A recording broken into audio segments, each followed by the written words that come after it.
chill stories to fall asleep to. The nuns prayed backwards at 3:33 a.m. Part 1. The convent that shouldn't still be standing. My mother died on a Tuesday morning, which felt wrong to me. Not because Tuesday was special. It just seemed too ordinary a day for a woman like her to leave the world. There should have been thunder, a power outage, a crack in the ceiling above her bed. Something dramatic enough to match the way she had lived for the last 30 years, quietly terrified of things no one else could see. Instead, there was sunlight on the hospital curtains.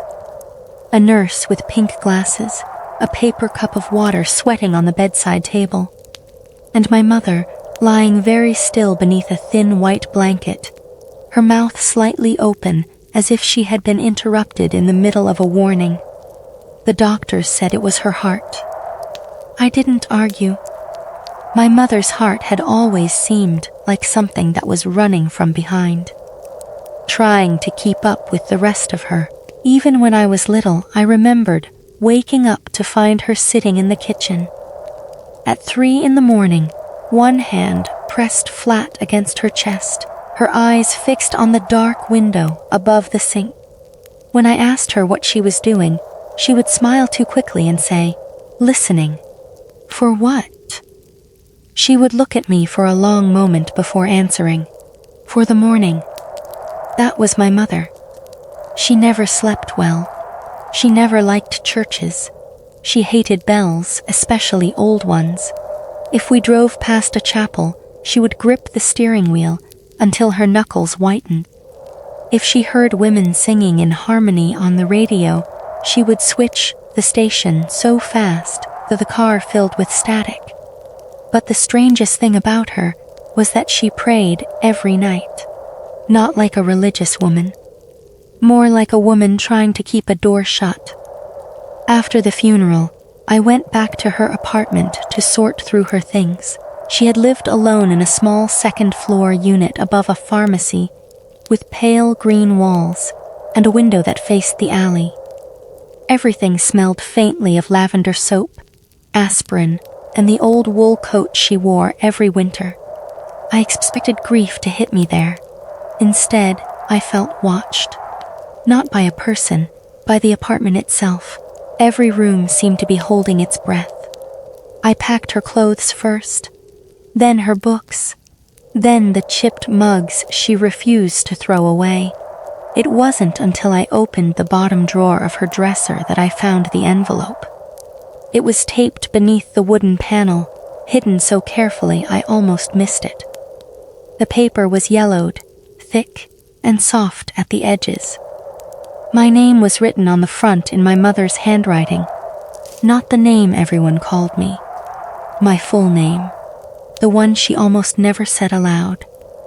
I sat on the bedroom floor for several minutes before I opened it. Inside was a black and white photograph and a folded letter. The photograph showed my mother when she was young, maybe 25 or 26, standing in front of a stone building covered in ivy. She wore a nurse's uniform. Her hair was pinned back. She looked exhausted, but beautiful in the way people look beautiful before something ruins them. Standing around her were 6 nuns. All of them wore black habits and white wimples. All of them were facing the camera. None of them were smiling. Behind them was an arched doorway with a carved sign above it. Saint Mercy Convent. I stared at that name until something old shifted in my memory. Saint Mercy. My mother had mentioned it once, only once. I must have been 7 or 8. We were watching television when a scene came on showing a group of nuns walking through a candlelit hallway. I remember laughing at how slowly they moved, all in a row like pieces on a board game. My mother had turned the TV off. Then she sat beside me and said, very softly, "If you ever hear women praying in a place where no one should be, you leave." I asked her if she meant ghosts. She said, "No. Ghosts repeat what happened. Those women repeat what must never happen." I didn't understand. Children rarely understand the moments that will matter later. They only remember the tone. The letter was short. Just 5 lines. My son, if this reaches you, then I failed to keep the last promise. Do not look for Saint Mercy. Do not enter the chapel after dark. And whatever you hear at 3:33 a.m., do not answer by name. I read it 3 times before my hands started shaking. At first, I thought it was grief. Maybe my mother had been sicker than she admitted. Maybe she had written nonsense in the last months, confused by pain or medication or loneliness. That would have been easier. That would have been merciful. But the handwriting was too steady, the words too deliberate, and my mother had never been the kind of woman to waste fear on fiction. I searched Saint Mercy Convent on my phone. Nothing came up. No website, no old news articles, no photographs. Just a few results for hospitals, schools, and churches in other states with similar names. I tried again with my mother's maiden name. Nothing. Then I searched the phrase from the carved sign in the photograph, adding the county where my mother had grown up. That was when I found one result. Not a website, a scanned land record from 1969. Saint Mercy Home for Girls. Property transferred to private religious trust. Location, Hollow Creek Road, mile marker 11. I knew Hollow Creek Road, or at least, I knew of it. It was one of those roads people mentioned only when giving directions to somewhere else. A narrow strip of asphalt that cut through miles of pine woods, then simply stopped being maintained. Hunters used it. Teenagers used it. People looking to dump broken furniture used it. No one lived there. No one sane, anyway. I should have stopped. I know that now. I should have folded the letter, placed it back in the envelope, and spent the rest of my life honoring my mother's final request. But grief makes curiosity feel like duty, and guilt makes stupidity feel like love. So the next afternoon I drove out toward Hollow Creek. The sky was heavy with rain, though none had fallen yet. The clouds hung low over the trees, turning everything the color of dirty metal. My mother's photograph sat on the passenger seat beside me. Every few minutes I looked at it, trying to convince myself I was only going to prove something simple, that the convent was gone, that my mother had been afraid of an empty ruin, that the dead cannot pass their nightmares on to the living. Hollow Creek Road began as a normal 2-lane road with power lines and mailboxes. Then the houses thinned, the trees pressed closer, the pavement cracked and narrowed, until my tires hummed over weeds growing through the center line. At mile marker 9, my phone lost service. At mile marker 10, the rain finally started. At mile marker 11, I saw the gate. It stood between 2 stone pillars, half hidden behind wild vines. The iron bars were black with rust, but not broken. In fact, they looked recently used. There were fresh scrape marks in the mud where the gate had been dragged open and shut. A sign hung crooked from one hinge, private property. No trespassing. Beneath that, someone had carved 3 words into the wood with something sharp. She still listens. I sat in my car with the engine running. The woods around me were silent.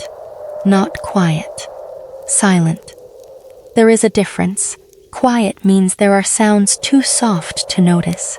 Silent means the world has decided not to breathe. I should have turned around then. Instead, I opened the gate. It screamed. The sound rolled through the trees like something waking up underground. I drove slowly up a gravel path swallowed by weeds. Branches scraped both sides of my car. Rain ticked softly against the windshield. After maybe half a mile, the woods opened, and there it was, Saint Mercy Convent.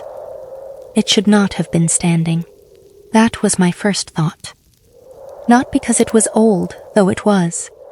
Not because it was damaged, though it was that too. but because the building looked less abandoned than paused. As if everyone inside had stepped out for a moment and would return when the rain stopped. The convent was made of gray stone, 3 stories tall, with long, narrow windows and a steep roof blackened by weather. Ivy climbed up the walls like veins. A bell tower rose above the chapel wing, its cross bent slightly to one side. The windows were dark. Most were broken, but in one upstairs room I thought I saw a curtain move. I parked near a dry fountain filled with dead leaves. The statue at its center had once been the Virgin Mary, I think. Her face had been worn smooth, not broken off, not vandalized, smoothed away, like someone had touched it thousands of times until the features disappeared.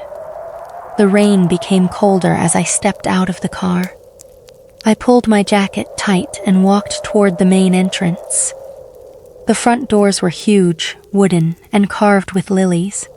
One of them stood open just wide enough for a person to slip through. That bothered me more than if it had been locked.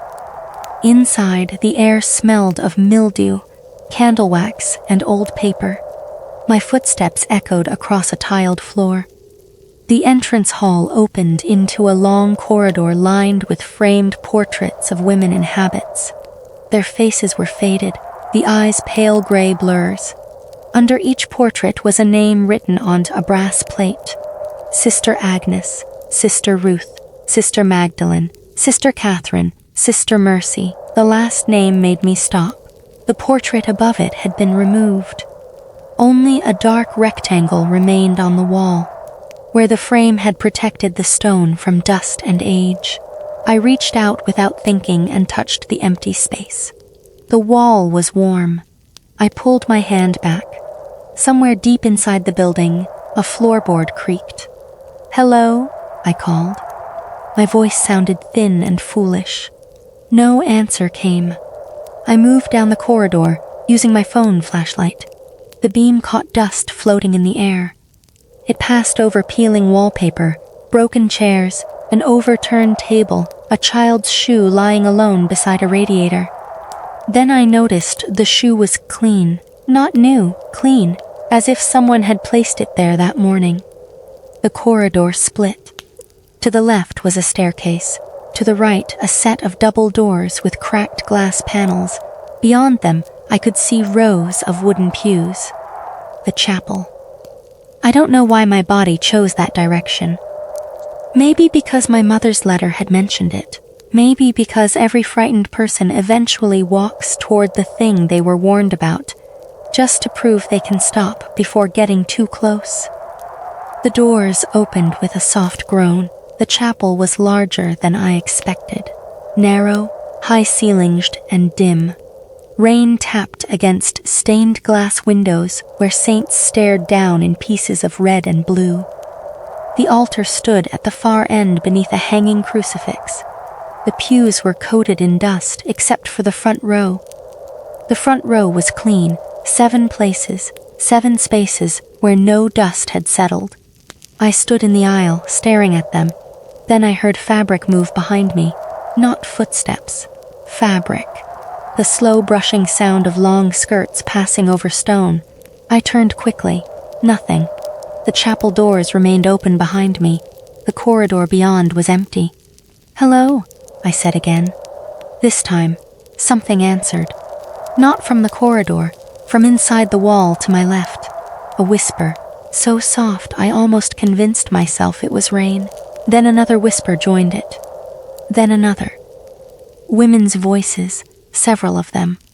They were speaking together behind the chapel wall.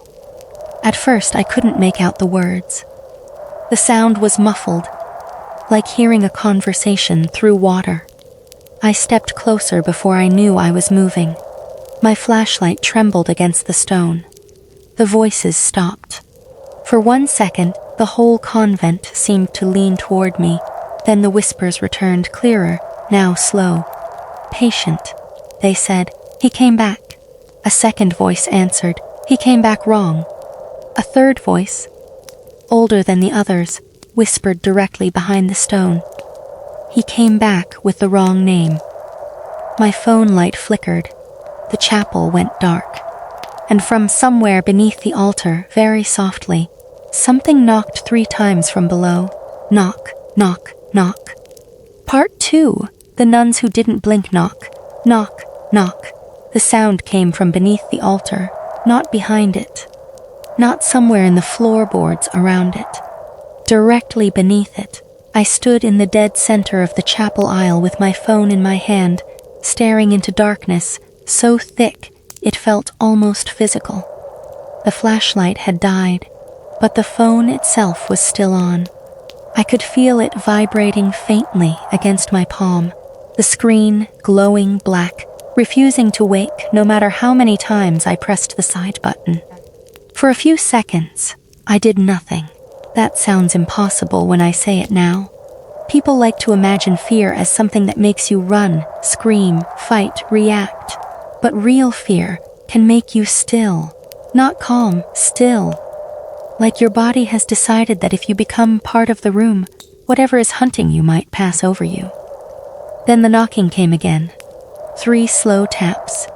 Knock, knock, knock. This time, something answered from inside the chapel wall. A whisper. Do not answer it. I turned so fast my shoulder struck the end of a pew. My phone slipped from my hand and clattered onto the stone floor. The screen flashed once, just long enough for me to see a shape standing by the chapel doors. A woman. No, a nun. She was tall and thin, wearing a black habit that reached the floor. Her face floated inside the white edge of her wimple, pale and still. She stood with her hands folded in front of her waist, the way nuns do in old photographs. But she had not been there a second before. I know she had not. The chapel doors were behind her. The corridor beyond was black. Rain whispered against the stained glass. Somewhere beneath the altar, the thing knocked again, softer now, almost shy. The nun raised one finger to her lips. Please, she said. Her voice was gentle. That made it worse. I stepped backward. Who are you? She tilted her head, as if the question confused her. I am Sister Agnes. That name was on one of the brass plates in the hall. I looked at her face more carefully. She seemed old, but not in the normal way. Her skin did not sag much. It looked smooth and dry, stretched too tight over bone. Her eyes were clear, pale gray, and fixed on me with absolute attention. She did not blink. Not once. You shouldn't be here, I said. Sister Agnes lowered her finger. No, she said. You shouldn't. The chapel doors opened wider behind her. At first, I thought the wind had moved them. Then another nun stepped into view. Then another. Then another. They entered without sound. Black habits dragging across the floor. White wimples catching the faint gray light from the broken windows. 6 women in total. They arranged themselves in the doorway as if they had practiced it. As if they had been waiting for this exact moment for years and did not want to stand in the wrong place. My mind tried to make them human. Old caretakers, maybe. Squatters. Some isolated religious order that still occupied the property despite the decay. But no living people would stand that still. No living people would stare at a stranger in a ruined chapel without blinking. A younger nun stood slightly behind the others. She looked no more than 30. Her face was narrow and tired, her eyes darker than the rest. Unlike the others, she looked afraid. Afraid of me. Or for me. Sister Agnes stepped forward. The other nuns followed. I backed away down the aisle until my heel touched the first altar step. The knocking below me stopped. That was somehow worse than hearing it. Sister Agnes looked past me toward the altar. Step away from there, she said. I didn't move. My throat felt dry enough to crack. My mother worked here, I said. I found her letter. At the mention of my mother, something changed in the room. Not a sound, not movement, a pressure.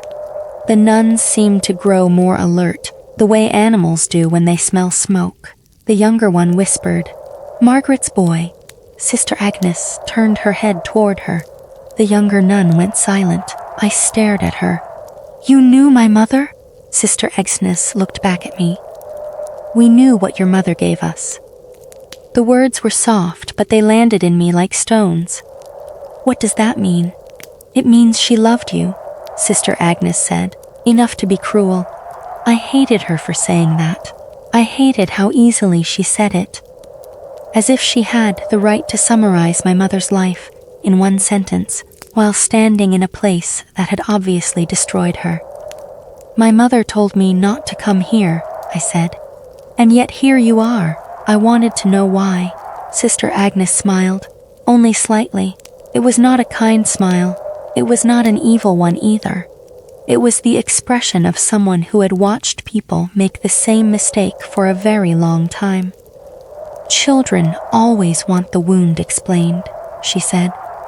"They think knowing the shape of it will make it hurt less." One of the nuns behind her began to murmur something under her breath. Another joined. The words were too low to understand, but the rhythm turned my stomach.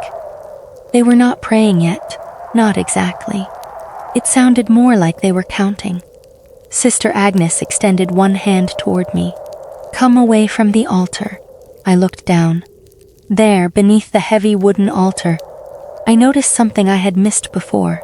A seam in the floor, a square outline cut into the stone, a hatch. It had no handle, no visible hinges. Only a dark groove running around all four sides, filled with dust except in 3 places where the dust had been disturbed. 3 fresh marks. Like something below had tapped hard enough to shake it loose. My phone suddenly lit up on the floor near the pews. The screen showed no signal, no wallpaper, no apps, only the time, 3:33 a.m. That was impossible.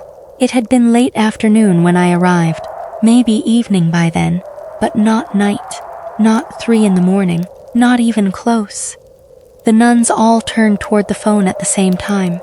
The younger one's face tightened.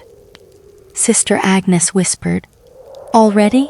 From below the altar a voice said my name, not the name written on my driver's license, not the shortened version everyone used at work. My childhood name. The name my mother used only when she was frightened. It came from under the stone hatch in a small, patient voice. A woman's voice, my mother's voice. "Baby," it said, "don't go with them."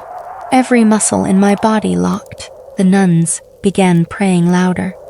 Not in English, not in Latin, not in any language I recognized. Their mouths moved together, but the sound seemed to travel backward through the chapel, as if it had started somewhere behind me and was being pulled out through their lips. Sister Agnes moved quickly for the first time. She grabbed my wrist. Her fingers were cold, so cold, I gasped. "Do not answer by name," she hissed. I tried to pull away. "That's my mother." "No." "It sounds like her. It learned her sound." The voice under the altar came again, softer this time. "Please, they hurt me." Something inside me broke at that. My mother had never begged when she was alive. Not to doctors, not to landlords, not even when pain folded her in half during the last weeks. She endured things with that quiet stubbornness that always made me feel both safe and helpless. To hear her voice begging from under a chapel floor was more than I could bear. "Mom?" I whispered. The praying stopped, all at once. The silence that followed was enormous. Sister Agnes's grip tightened until pain shot through my wrist. "What did you say?" she asked. I swallowed. "I didn't say my name." "No," she said, "but you answered." The hatch beneath the altar trembled once. A thin line of dust jumped around the seam. The younger nun crossed herself with shaking fingers. Another nun began to cry without changing her expression. Tears slid down her cheeks, but her eyes stayed wide open, unblinking. From beneath the altar came my mother's voice again. but now it was smiling. "There you are." Sister Agnes dragged me away from the altar with shocking strength. I stumbled down the steps and nearly fell. The other nuns moved aside just enough to let us pass. As I crossed the chapel, I felt something beneath the floor follow me. Not physically. I can't explain it any better than that. It felt like a tension moving underground, like a blind thing turning its face beneath my feet. We entered the corridor, and the chapel doors swung shut behind us. The sound echoed through the convent. Boom. The moment the doors closed, my phone went dark again. I reached for it, but Sister Agnes pulled me onward. "Leave it." "My phone. Leave it." We moved down the hall past the portraits. The nuns followed in 2 lines behind us. None of them spoke. Their habits made that soft dragging sound I had heard earlier, cloth over stone, steady and patient. I tried to twist free. Sister Agnes did not look at me. "You may run if you like," she said. "Most do." Most? At first. The way she said that made me stop fighting. She led me to a narrow room off the main corridor. It might once have been an office or reception room. There was a wooden desk, several filing cabinets, and a wall filled with shelves. Everything was covered in dust, except one chair in the center of the room. Sister Agnes pointed to it. "Sit. I'm not sitting anywhere until you tell me what this place is." "This place," she said, "is where your mother asked us to keep you alive." I laughed. It came out wrong, thin and cracked. My mother hated this place. Yes, she told me never to come here. Yes, she was scared of you. Sister Agnes looked at me then. For the first time, something like sadness moved behind her pale eyes. She was scared we would fail. The younger nun stepped into the room behind her.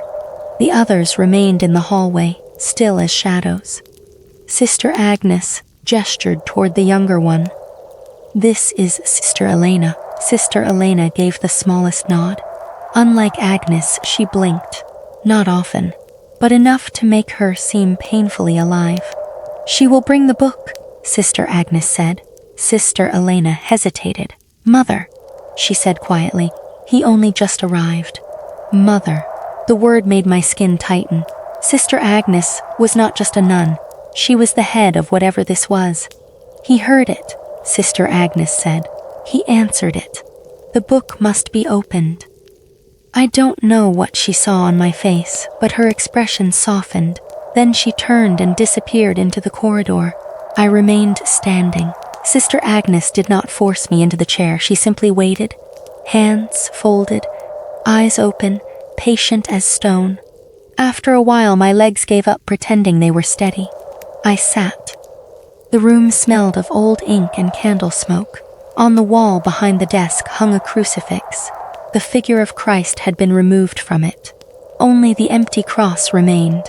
I pointed at it. "What happened?" "There." Sister Agnes did not turn. "He asked to be taken down." I stared at her. She said nothing else.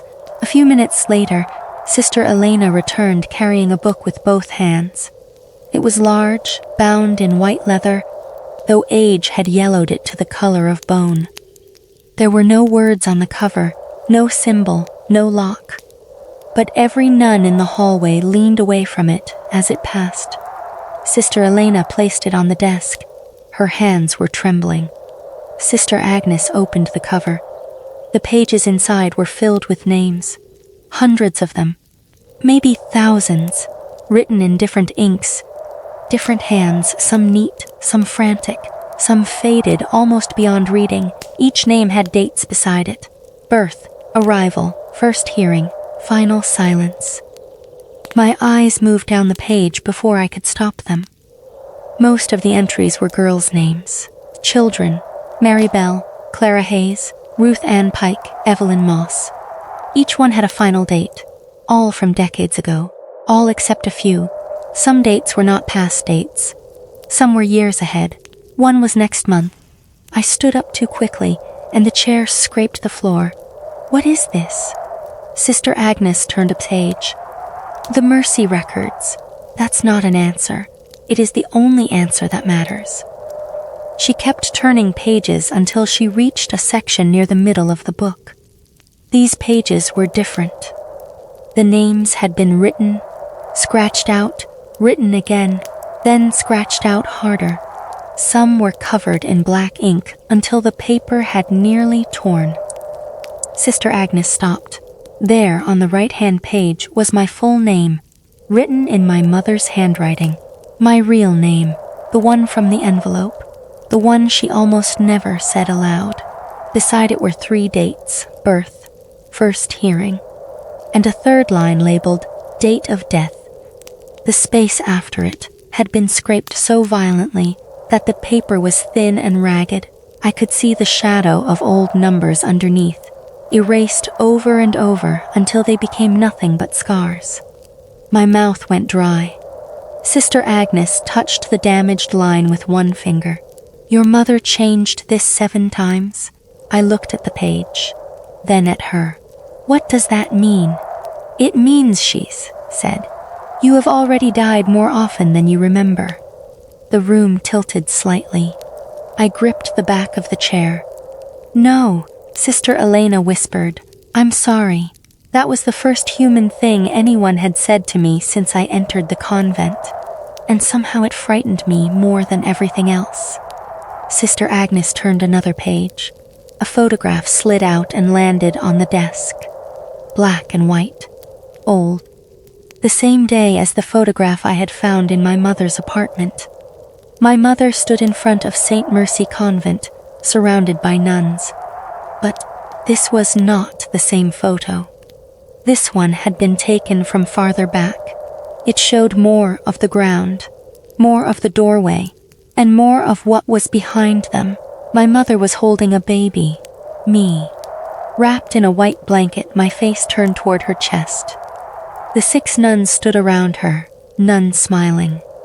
Behind the group, through the open chapel doors, the floorboards near the altar were split, and from the black gap beneath them, a small hand was reaching up. A child's hand, thin, pale.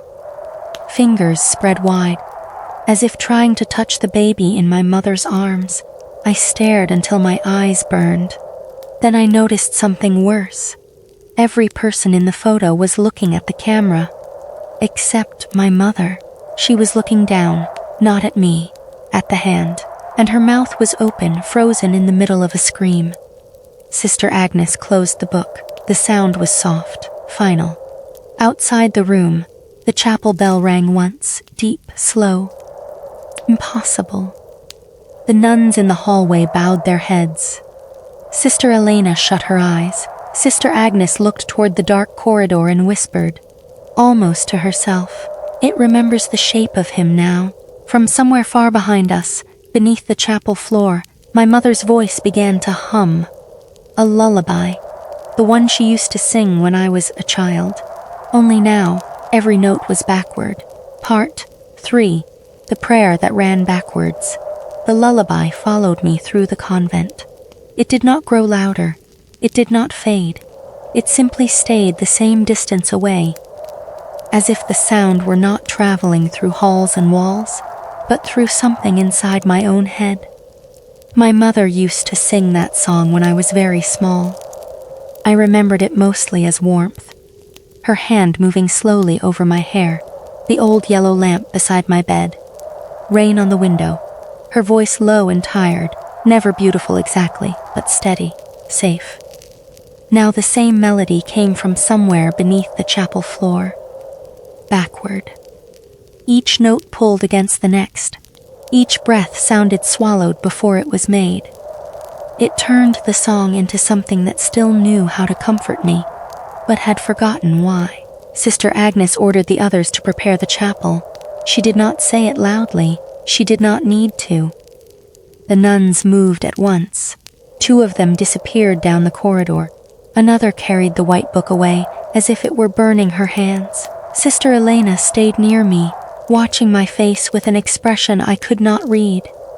Pity, maybe. Fear. Maybe both. I sat in the office chair, unable to move. The photograph still lay on the desk. My mother holding me, the open chapel behind her, the small pale hand reaching from the black gap in the floor. I had looked away from it several times, but my eyes kept returning. Some part of me expected the hand to move, to slide farther out of the picture, to press its tiny fingers against the glossy surface and leave marks. Sister Elena noticed. "You shouldn't keep looking," she said. Her voice was softer than Sister Agnes's, less practiced. I looked up at her. "What is it?" She glanced toward the door before answering. "It has many names. That's not what I asked." "No," she said, "but it's the only safe answer." I almost laughed again, but I was too tired in a strange way, not sleepy, drained. As if being inside Saint Mercy was costing me something every minute, and my body had only just realized it was paying. "I heard my mother," I said. Sister Elena lowered her eyes. "You heard what it kept of her. What does that mean?" "It means voices are easier to steal than souls." That sentence settled between us like dust. From the hallway came the sound of wood being dragged across stone, then the low scrape of metal, then a soft ringing, not from the bell tower, but from handbells being placed somewhere far away. I looked at the window. Rain slid down the glass in thin silver lines. Beyond it, the sky had gone completely black. I checked my watch. It had stopped. The hands pointed to 3:33. I stared at it. "That's not possible." Sister Elena looked at my wrist and flinched slightly. "Time is weak here after it hears you. After what hears me." She pressed her lips together. For a moment, I thought she would refuse to answer. Then she said, "The thing beneath the chapel." "What thing?" Sister Elena sat in the chair across from me. She moved carefully, like someone afraid the floor might remember her weight. "When this place was still called Saint Mercy Home for Girls," she said, "the sisters took in children no one else wanted. Orphans, sick girls, babies born in shame, children with no papers, children whose families needed them to disappear quietly." My mouth tightened.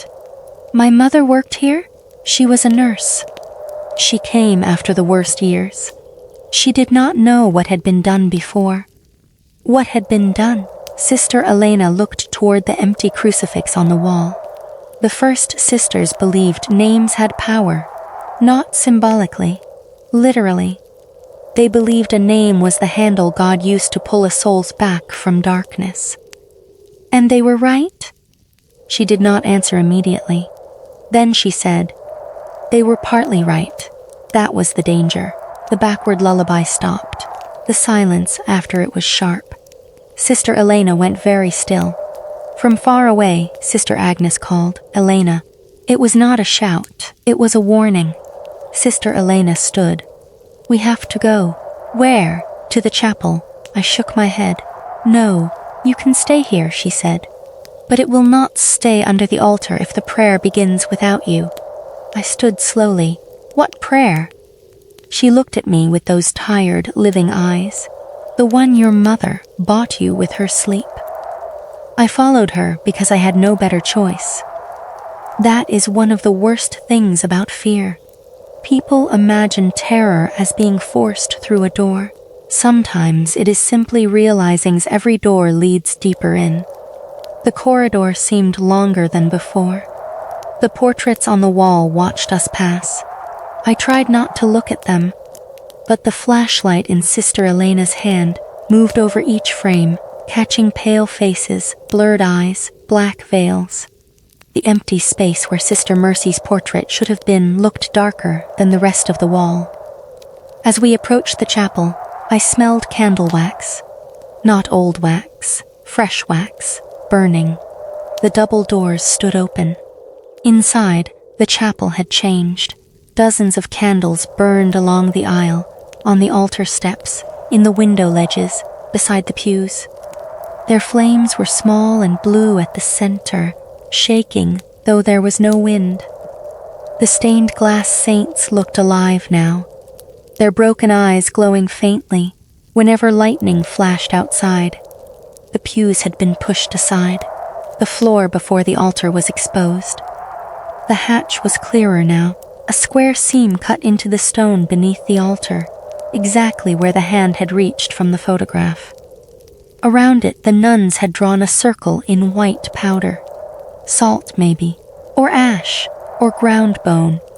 I did not ask. 7 nuns knelt around the circle. I counted them twice. 7, but there had only been 6 in the chapel earlier, plus Sister Elena. Sister Agnes stood at the head of the circle, holding a brass handbell. She looked at me as I entered. "You will stand there," she said, pointing to the center aisle. "No closer. I'm leaving." "No," she said calmly. "You are not." Something about her certainty made anger rise through my fear. "You don't get to decide that." Sister Agnes's eyes did not blink. "I decided it when your mother placed you in my arms and begged us to hide your name from the mouth below." I froze. My mother had placed me in her arms. The idea made my skin crawl. "You knew me as a baby?" "All of us did." One of the kneeling nuns turned her head slightly. Her face was wet with tears. Sister Agnes continued, "You were born during the 3rd silence. Your mother should not have survived. Neither should you. The book had already written your death." I looked toward the hatch. It was still. Too still. "What's under there?" Sister Agnes raised the handbell. "A mistake. That's not enough. It is all I have time to give you." She rang the bell once. The sound was small, bright, and wrong. The nuns began to pray. At first I thought they were whispering normally, their heads bowed, their hands clasped, their voices low and even. Then the sound shifted. It bent. The words seemed to fold backward, syllables turning inside out. Their mouths opened after the sound came, closed before it ended. I watched Sister Agnes carefully, and realized her lips were moving in reverse order, shaping words that had already passed through the room. The prayer was not being spoken. It was being unwound. A pressure filled my ears. My jaw ached. The candle flames leaned toward the hatch, as if something below were breathing in. Sister Elena stood beside me, her hands clasped so tightly her knuckles were white. "What are they saying?" I whispered. "Do not try to understand it. What are they saying?" She looked at me. "They are asking yesterday to refuse tomorrow." The hatch knocked, not 3 times now, once. Hard. The candles jumped. The nuns prayed louder. Their voices merged into a low, backward river of sound. I could feel it in my teeth, in my bones. The air above the hatch shimmered, bending the candlelight. Then the thing below spoke, not in my mother's voice, in mine. "Please," it said. The word came from under the floor, soft and frightened, my own voice as a child. I staggered backward. Sister Elena grabbed my sleeve. "Do not answer." The voice came again. "Please, I don't like it down here." I covered my mouth. I remembered saying those exact words. A memory opened in me so suddenly it felt like a wound. I was 5 years old, trapped in the basement of our old apartment building after the door jammed. The light had gone out. I had screamed until my throat hurt. My mother found me after 10 minutes, but I had cried for hours afterward, saying over and over, "I don't like it down here." I had forgotten that. The thing beneath the chapel had not. The hatch scraped, just a little. Dust lifted from the seam. The nun's prayer rose sharply, their backward words turning almost painful. Sister Agnes rang the handbell again. The hatch stopped moving. Then my mother's voice came from below, not the pleading voice from earlier, her real voice, tired, close. "My sweet boy," she said. "Look at me." I squeezed my eyes shut. Sister Elena whispered, "Don't." My mother's voice sighed. "Did they tell you I chose this?" I shook my head. though no one had asked me anything. Did they tell you they made me watch the first time you died? The prayer faltered, only for a second, but Sister Agnes heard it. Her eyes flashed toward the nun on her left. "Hold," she hissed. The nuns forced the prayer back into rhythm. The voice under the floor became softer. "They put you on the altar," my mother said. "You were so small, you didn't even cry. I screamed your name, and that was how it heard you." I opened my eyes. The hatch had begun to darken around the edges, not with shadow, with moisture. Something wet was seeping through the seam. Sister Elena was crying silently now. "Is that true?" I asked her. She shook her head, then stopped, then looked away. My stomach turned. "Is it true?" Agnes answered, without stopping the prayer completely. Her words cut through the backward chanting like a blade. "Truth is how it opens doors." That is not an answer. It is the only answer that will keep you alive. From beneath the hatch, my mother whispered. They always say that when they lie. I hated myself for wanting to believe the voice. I hated myself because some part of me already did. The nuns' chanting changed again. Their voices dropped deeper, older. The room seemed to tilt around the hatch. Candle flames stretched long and thin. The stained glass faces looked down with cracked, colored eyes. Sister Agnes lifted the white book. I did not see where she had gotten it from. One moment her hands were empty. The next, the book was open before her. She turned to my page. Even from where I stood, I knew it. I could feel the page noticing me. Sister Agnes began reading my name backward. Not the letters, the name itself. The sound of it, the shape of it. It was like hearing someone take apart a photograph of my face piece by piece. My ears rang. My vision blurred. For one horrible second, I forgot where I lived. Then my age. Then the color of my mother's eyes. Sister Elena caught me before I fell. "Stay with yourself," she whispered. "Think of something she never knew." "What?" "Something your mother never knew, something it cannot use." I tried, but panic makes memory slippery. My mind filled with my mother, her apartment, her hospital bed, her hands, her prayers, her lavender soap, her fear. Everything I reached for belonged to her somehow, and everything that belonged to her seemed to echo under the floor. Then the hatch opened a fraction, just enough for blackness to show. The candle flames died all at once. The chapel fell into darkness. The prayer continued, louder now, wild, backward, desperate. From the crack beneath the altar came a pale shape, not a hand this time, a finger, long and thin, pressing up through the gap, feeling the air. Then another, then part of a hand. It was not a child's hand anymore. It was too long, too jointed, too careful. Sister Agnes slammed the brass bell onto the floor. The sound split the darkness. The hand withdrew. The hatch closed with a heavy stone thud. The candles were lit, all of them at once. The nuns stopped praying. No one moved. No one breathed. For several seconds, the only sound was rain on stained glass. Then something under the altar laughed in my mother's voice.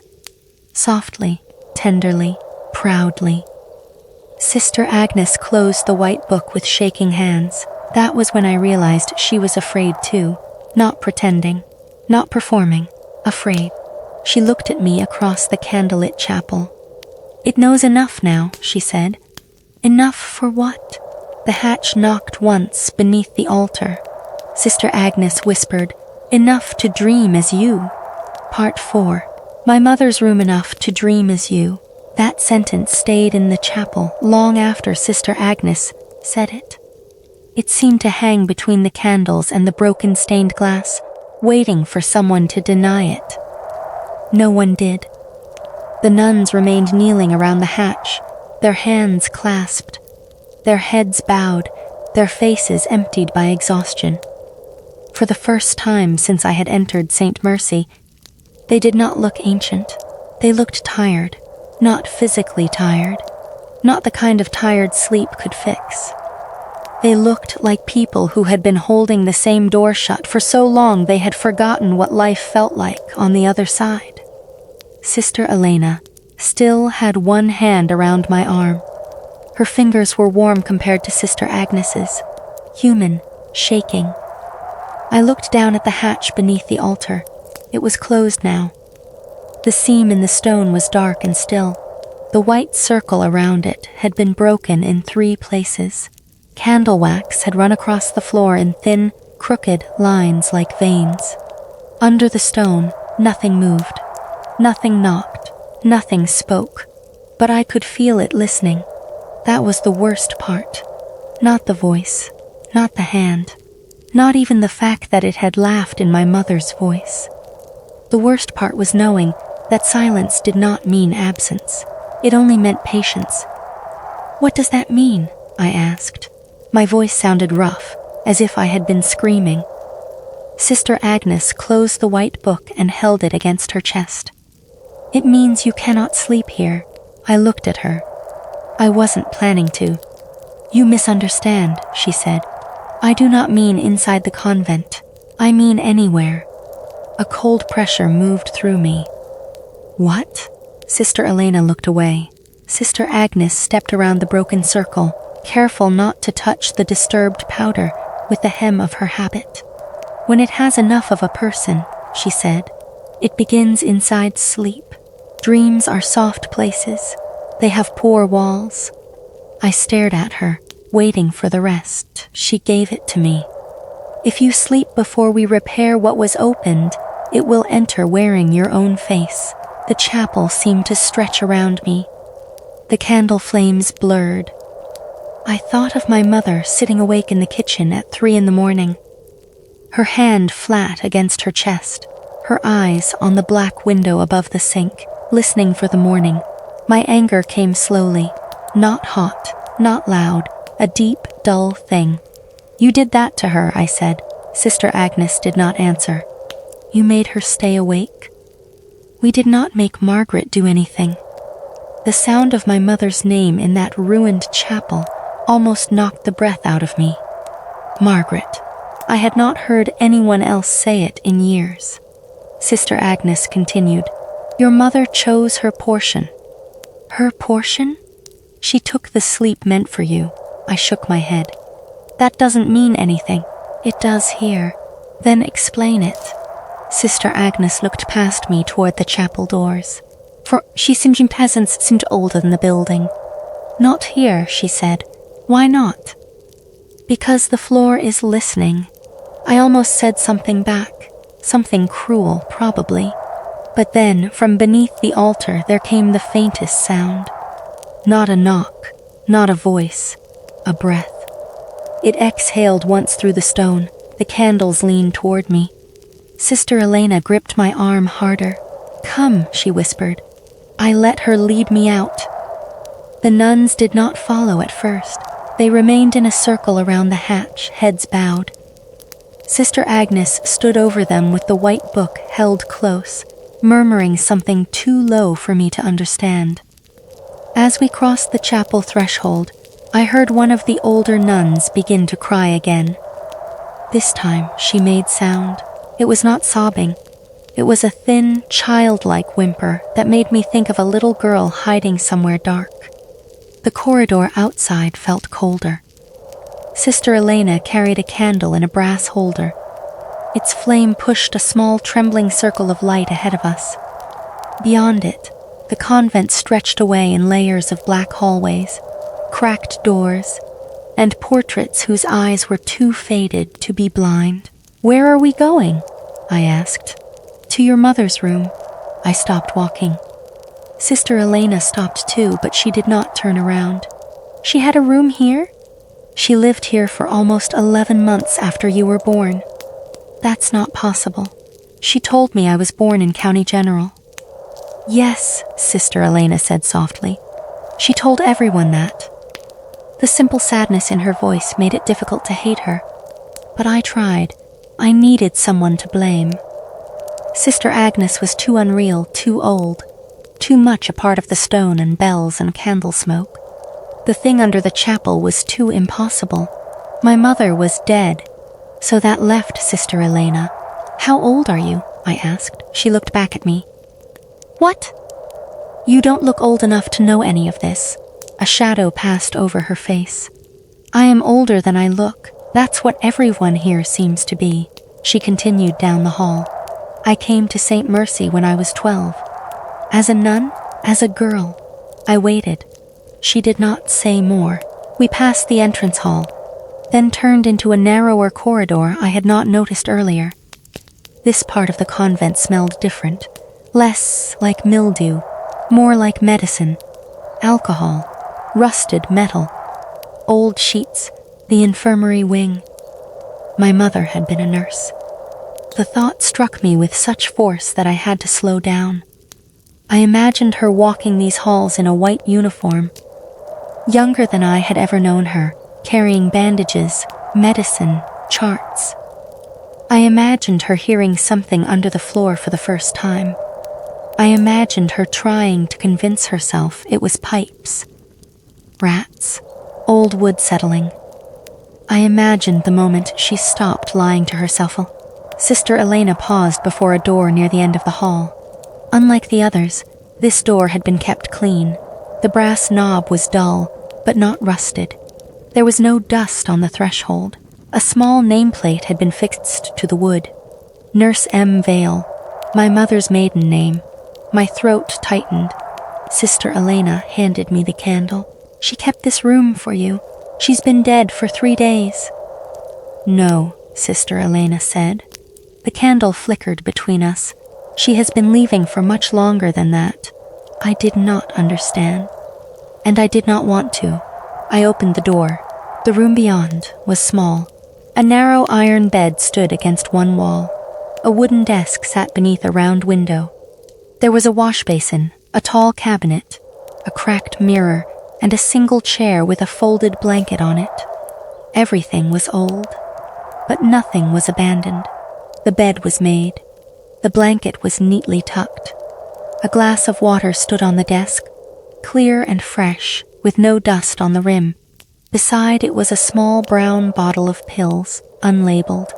A rosary hung from the bedpost, but the cross had been broken in half. My mother's coat hung on a hook behind the door. Not a coat like hers. Hers, dark wool, missing one button. The sleeve patched at the elbow with slightly different thread. I stepped toward it.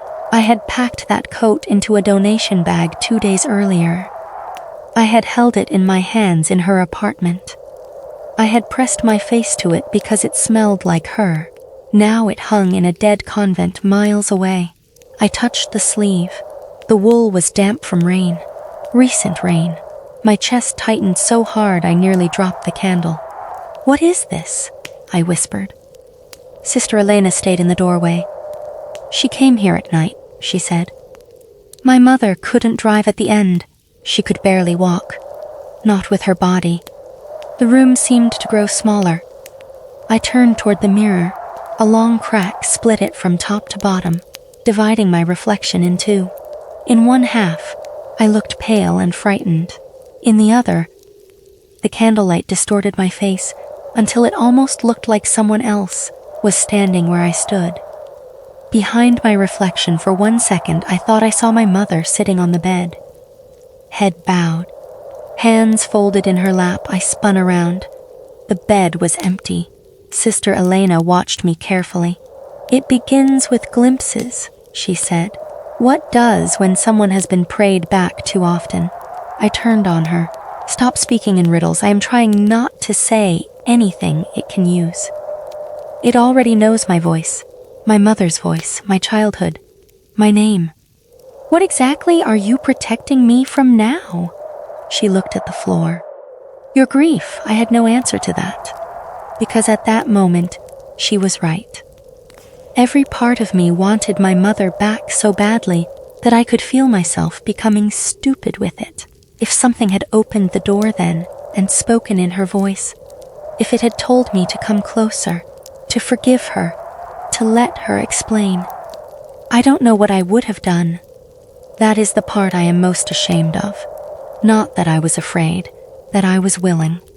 On the desk was a stack of notebooks tied with string. Sister Elena saw me looking. She wanted you to read those only if you came here. I almost laughed. She told me not to come. Yes. Then why leave them? Because Margaret knew blood better than hope.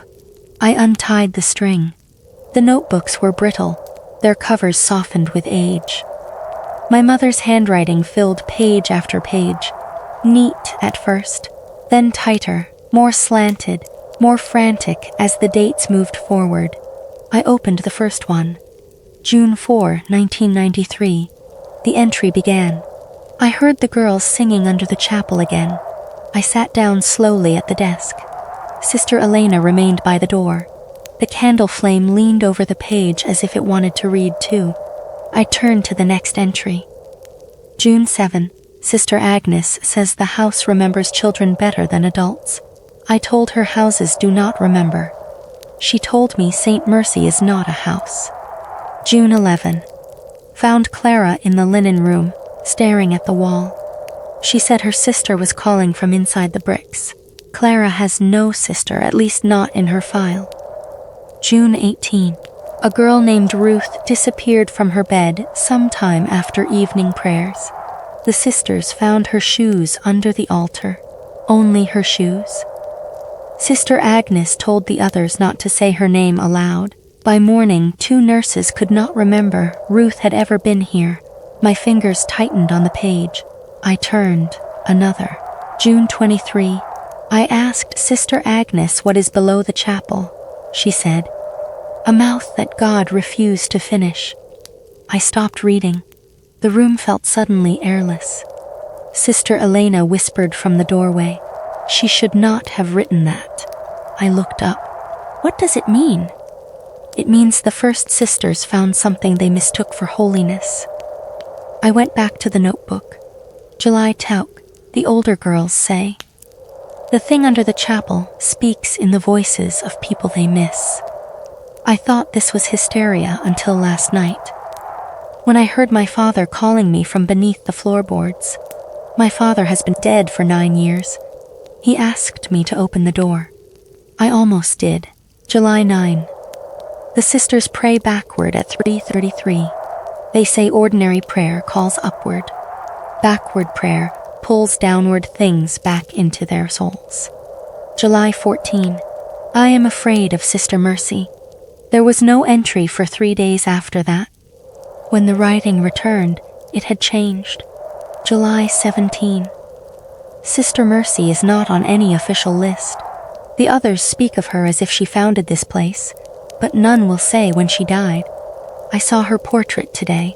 There is no face under the veil, only a dark place where the face should be. I looked toward Sister Elena, the missing portrait in the hall. She nodded once. Sister Mercy was real. Yes, was Sister Elena did not answer. I kept reading. July 25. I found the room beneath the record office. There are books of names. Not baptism records, not adoption records, death records. Some of the dates have not happened yet. August 1. It knows names. August 2. It does not know what a person is at first. It learns from names. A name gives it direction. A voice gives it hunger. A memory gives it shape. August 5. Sister Agnes says if it learns enough, it can wear a life. August 7. I am pregnant. I stopped breathing. The candle flame shivered. For a moment, all the sounds of the convent pulled away. No rain, no old wood, no distant prayer. That sentence. I am pregnant. I read it again, though it did not change. My mother had never spoken much about my father.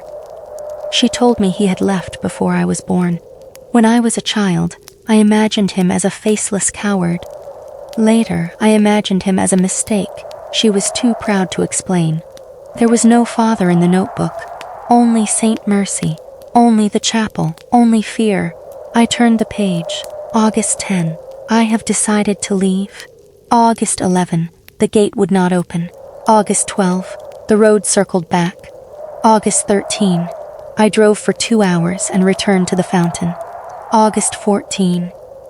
Sister Agnes says the child was conceived inside the listening boundary. That means the house heard the first heartbeat. I pressed my knuckles against my mouth.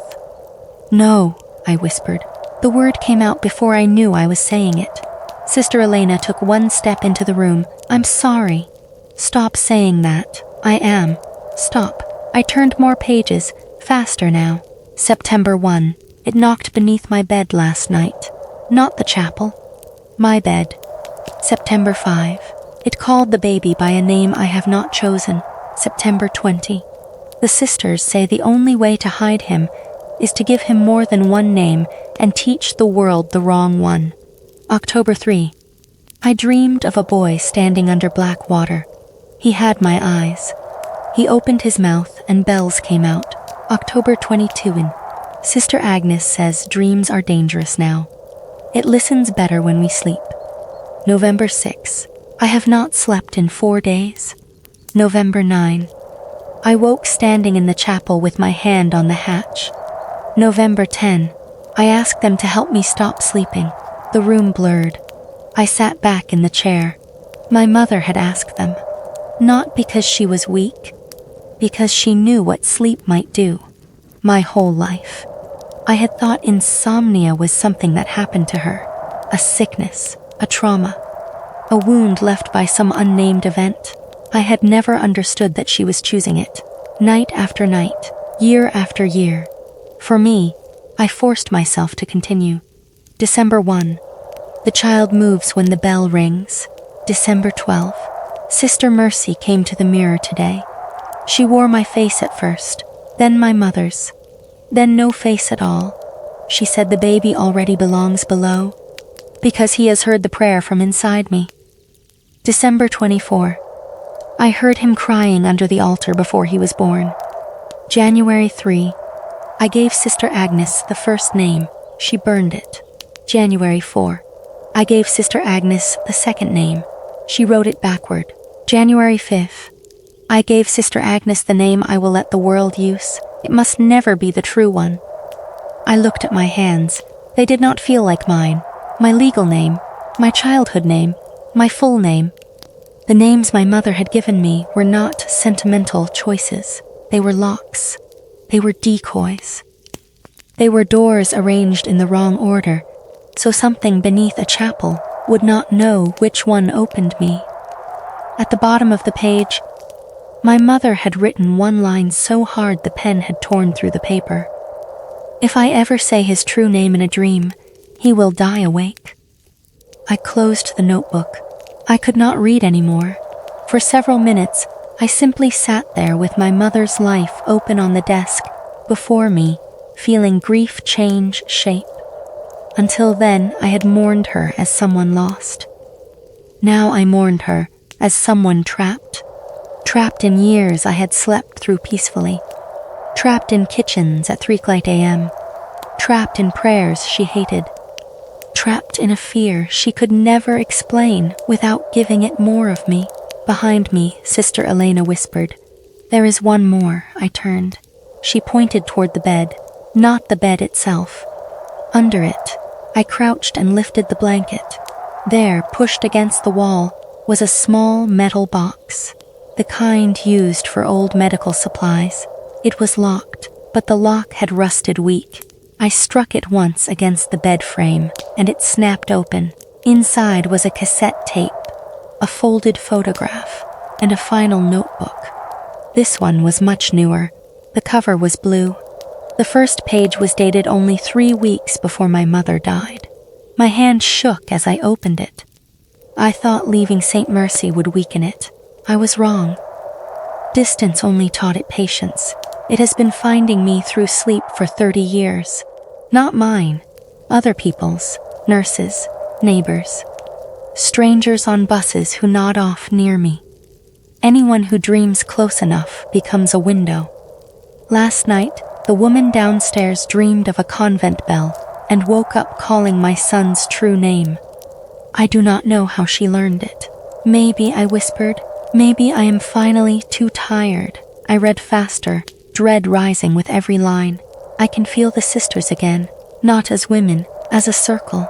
They are still praying, though most of them should be dead. Agnes came to the mirror tonight. She said the book is thinning. The dates are showing through. My son has died 7 times. Fever at 4. Drowning at 9. A car at 16. The overdose that never happened at 21. The train platform at 26. The stranger with the knife at 30. The heart that stopped for 1 minute last winter while he slept. Each time, I woke before it finished him. Each time, I gave the sisters another piece of sleep. There is almost none left. I had to stop. My breath came in short, shallow pulls. I remembered being 4 and feverish. My mother sitting beside the bathtub with ice water and towels, crying without sound. I remembered falling through pond ice at 9 and somehow waking on the bank with no memory of how I got there. I remembered my car stalling at 16, seconds before a truck tore through the intersection where I would have been. I remembered things I had dismissed as luck, things my mother had never dismissed. I turned the page. If he comes to Saint Mercy after I die, do not let him believe my voice, even if it begs. Especially if it begs. I am writing this while I still know which thoughts are mine. The thing below does not hate him. That is what makes it worse. It loves what it learns. It wants to be born through him because he is the closest thing it has ever had to a child. The last line was unfinished. If I fail, the only way to save him is... The sentence stopped there. The rest of the page was blank except for 3 marks near the bottom. Knock, knock, knock, not written as words. Pressed into the paper from underneath, as if something had tapped the notebook while it was closed. I looked up. The room was darker than before. The candle in my hand had burned low. In the cracked mirror, my reflection stood behind me, but I was sitting down. I turned slowly toward the mirror. There I was, standing near the bed, wearing my face, my clothes, my expression, but not my eyes. The reflection smiled before I did. Then it lifted 1 finger to its lips, exactly as Sister Agnes had done in the chapel. The real room behind me remained empty. Sister Elena gasped from the doorway. In the mirror, the other me leaned close to the glass and whispered in my mother's voice. "You look tired, baby." The candle went out. In the dark, something soft sat down on the bed. I heard the old mattress springs bend under its weight. Then my mother's hand, or something shaped like it, touched the back of my neck. Part 5. The dead girls in the walls, the hand on the back of my neck was warm. That was the first thing my mind understood. Not dead cold, not ghost cold, warm, human warm, mother warm. For 1 terrible second, my body believed before my mind could stop it. I almost leaned back into the touch. I almost said her name. Then Sister Elena screamed. The sound broke whatever spell had wrapped itself around me. I threw myself forward, knocking the chair sideways. My knee struck the desk. The notebook slid across the wood and scattered onto the floor. The candle holder hit the boards with a metallic clatter. Behind me, the bed springs creaked again. Slowly, as if whatever had sat down was standing. I did not turn around. I could not. The darkness in my mother's old room had become thick and crowded. I could hear breathing behind me, gentle and familiar. I could smell lavender soap. My mother's soap. The smell nearly undid me. Sister Elena grabbed my arm from the doorway and pulled me into the hall. I stumbled after her, dragging the blue notebook with me because my fingers had locked around it without my permission. Behind us, inside the room, my mother's voice whispered, "You're leaving me again?" I stopped. Sister Elena pulled harder. "No," she hissed. "No, no, no." The voice became softer, so hurt, so perfectly hurt. "I stayed awake for you." My chest caved inward. Every word knew exactly where to press. I gave them everything, the voice said. And now you won't even look at me? I turned my head, only a little, just enough to see the doorway behind us. The room was black. At first I saw nothing. Then, slowly, a pale shape leaned out from behind the doorframe. Not a full body, only half of a face. My mother's face, or something close enough to be cruel. One eye, one cheek, the corner of her mouth, but the face was too smooth, like wet clay shaped from memory. The eye did not shine properly. The skin around it seemed unfinished, as if whoever made it had been told what a mother looked like, but had never seen one in daylight. It smiled, not my mother's smile, a child's idea of my mother's smile. Sister Elena stepped between us and lifted her hand. "Back," she said. Her voice shook, but the word had force. The thing in the doorway blinked, once, too slowly. Then it whispered in my voice, "She doesn't know you like I do." The door slammed shut. The hallway went silent. I stood there shaking so hard my teeth clicked together. Sister Elena kept her hand on my arm, but she was staring at the closed door with an expression I had not seen from her before. Not fear, recognition. "You've seen that before," I said. She swallowed. "We all have. What was it?" She did not answer. From somewhere far away, deeper in the convent, a child began laughing. One child at first, then two, then many. Soft, breathy laughter, moving behind the walls. Sister Elena's face went pale. "We need to leave this wing. Where are the others?" "In the chapel. Then we go back to them." "No," she said quickly. The laughter shifted. It was no longer far away. It ran along the wall beside us, tiny feet inside the plaster, though no feet could possibly fit there. The sound passed behind the portraits, under the old medical cabinets, through the ceiling above our heads. Then it stopped directly beside my ear. A little girl whispered through the wall, "He has 3 dames." Another girl whispered from the other side, "No, 4. A third voice giggled, "One is burned." My stomach turned cold. Sister Elena pressed 2 fingers to her lips, warning me not to speak. The wall beside us tapped, once, twice, 3 times. Then the whispering began again, all around us. Not praying, practicing. They were saying my name, not correctly. Not at first. They tried the short version people used at work. Then the childhood name my mother had used beneath the altar. Then a warped version of my full name, stretched wrong, syllables rearranged, vowels bent backward. Each attempt grew closer. Each attempt sounded more like me, like my own voice learning how to pronounce itself from the inside of a wall. Sister Elena took my hand and pulled me down the corridor. This time, I did not resist. We moved quickly through the infirmary wing. Behind us, the whispers followed. Sometimes they came from the left wall, sometimes from the floorboards, sometimes from the pipes overhead. A child's voice called, "He came back." Another answered, "He came back wrong." Then a dozen voices whispered together, "He came back with the wrong name." Those were the same words I had heard in the chapel wall when I first arrived. I had thought they were the nuns. Now I knew better. We reached the main corridor. Sister Elena stopped near the missing portrait of Sister Mercy, breathing hard. The empty rectangle on the wall seemed darker than before. The portraits of the other sisters looked faded, but still human. The empty place where Sister Mercy should have been felt like a window into somewhere without light. Sister Elena looked down both ends of the corridor. "We have to go to the records room. I thought that's where Sister Agnes showed me the book. That was the Mercy record. I mean the children's records. Why? Because you need to understand what they are before they finish learning you." The whispers in the walls quieted. Not gone, listening.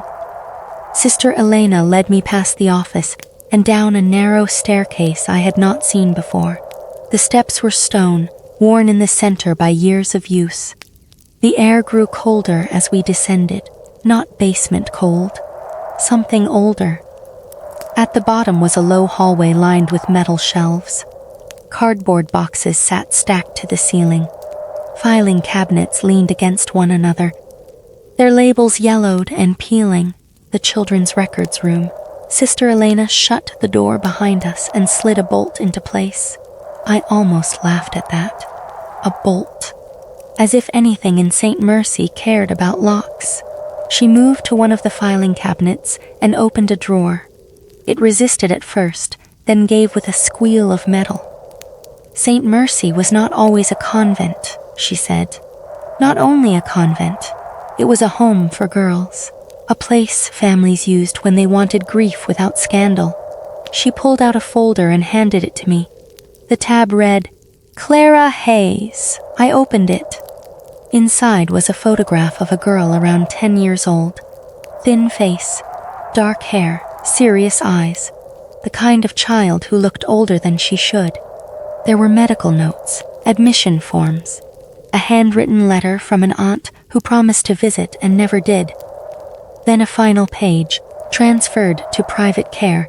No address, no signature, no date, just those 4 words. Sister Elena handed me another folder, Ruth and Pick. Same pattern, a photograph, a few notes, a final page. Transferred to private care, another folder, Evelyn Moss, another, Mary Bell, another, Josephine Ward. Each file ended the same way, transferred. No proof, no destination, no witness. I looked up at Sister Elena. They weren't transferred. No. What happened to them? She stood very still beside the drawer. The sisters lost them. The answer was too soft for what it meant. Lost how? Sister Elena took one of the folders from me and opened it to the photograph. This is Clara.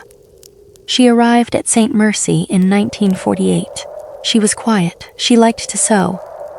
She had a habit of humming when she was nervous. Her thumb moved over the photograph with painful gentleness. One winter night, Clara said her mother was calling from under the chapel. Her mother was alive in Ohio. Sister Agnes told her not to answer. Clara said she only wanted to hear what her mother needed. I already knew where this was going. I did not want to hear it. Sister Elena continued anyway. The next morning, Clara was still in her bed, breathing, warm, eyes open. But when the sister spoke to her, she did not respond to Clara. She did not respond to any name. By noon, the nurse could not remember what she had looked like the day before. By evening, the other children could not remember sharing a room with her. I stared at the photo. What happened to her body? Sister Elena looked toward the ceiling. The house kept it. The walls around us creaked, not from settling, from attention. What does that mean? I asked. It means when the thing below takes a name completely, the person does not die all at once. Death is too simple. First, they become difficult to remember, then impossible. Their photographs blur. Their handwriting loses shape. Their bed is assigned to someone else. Their voice disappears from recordings. Eventually, even grief forgets where to stand. I turned the photograph toward the candlelight. For a second, Clara's face was clear. Then my eyes watered. When I blinked, her features seemed softer than before, less certain. I set the folder down quickly. Sister Elena opened another drawer. These are the children who were taken by name, she said. These are the children who were taken by voice. And these, she hesitated. These are the children who helped it learn. The drawer was filled with thinner folders, no photographs, only names, most crossed out, some written backward, some written over and over until the ink became a black bruise. One folder had my mother's maiden name on it, not Margaret. Vale. I reached for it. Sister Elena caught my wrist. No, I looked at her. That's my mother's family name. I know. Then give it to me. No. Something in her face warned me. Not yet. Not here. Before I could argue, a sound came from inside the wall behind the shelves. A soft scratching, like fingernails moving through plaster. Sister Elena slowly turned her head. The scratching stopped. Then a child whispered, "Elena." Her face changed. All the blood seemed to drain from it. Again the whisper came. "Elena." This time the voice was younger. Small, lonely. "Why did you leave me?" Sister Elena closed her eyes. "Elena," I whispered. "Don't answer." She gave a tiny, bitter smile without opening her eyes. "I know." But I could tell from her face that knowing did not make it easier. The wall whispered again, "Lena." That broke something in her. Her eyes opened. No one had called her that in decades, maybe. Or maybe no one living had.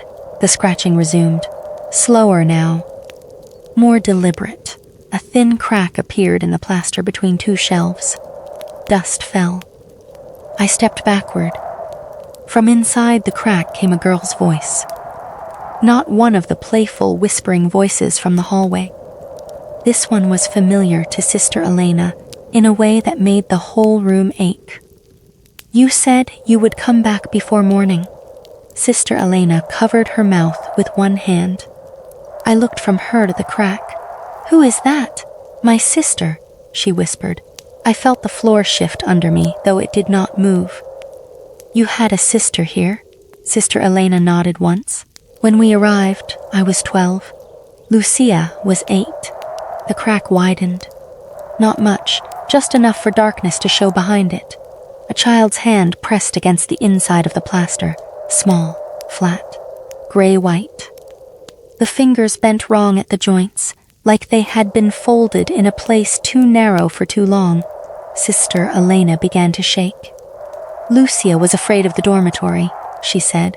"I told her if she stayed quiet until morning, I would ask Sister Agnes to move her bed next to mine."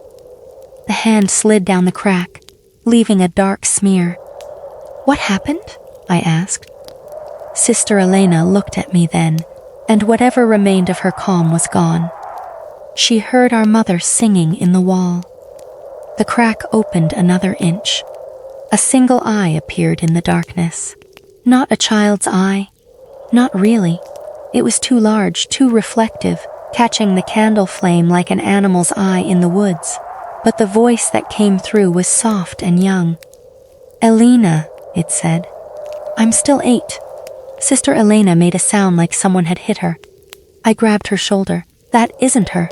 "I know. It knows her sound. I know. It knows her pain." Her eyes filled. "I know." The eye in the crack turned toward me. The child's voice stopped. When it spoke again, it used my mother's voice. "Thank you for bringing him down here, sister." The shelves rattled. Every file drawer in the room slid open at once. Folders spilled out in a paper avalanche. Photographs scattered across the floor. Pages fluttered in wind that had no source. Then the walls began whispering my name again. Closer this time. More accurate. The wrong versions fell away. The childish attempts sharpened.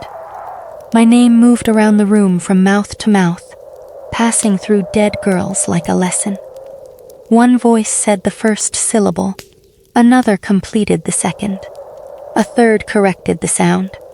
A fourth laughed and repeated it better. Sister Elena grabbed the metal box of folders and shoved it against the cracked wall. "We have to go." The door behind us rattled. Once. Twice. Then the bolt slid open by itself, slowly, with the careful patience of fingers. The door swung inward. The hallway beyond was dark. At the far end, a figure stood beneath a flickering light. A nun, but not one of the sisters from the chapel. This one wore a white habit instead of black. Old-fashioned, long, wet at the hem. Her face was hidden beneath the veil. Not shadowed, hidden. There was no face where the face should have been, only a dark, smooth absence inside the white frame of cloth. Sister Elena whispered, "Sister Mercy." The faceless nun lifted one hand. Every whisper stopped. Every file page fell still. The whole records room seemed to bow around her. Then the faceless nun turned and walked away. Not toward the chapel, down another corridor, the one that sloped beneath the convent. Sister Elena stared after her. She wants us to follow. That seems like a terrible idea. Yes, then we don't? Sister Elena looked at the cracked wall. The eye was gone. The child's hand had withdrawn. But from inside the plaster, her sister's voice whispered, "Bring him before he falls asleep." Sister Elena's jaw tightened. She's right. I almost laughed again. Your dead sister in the walls is right?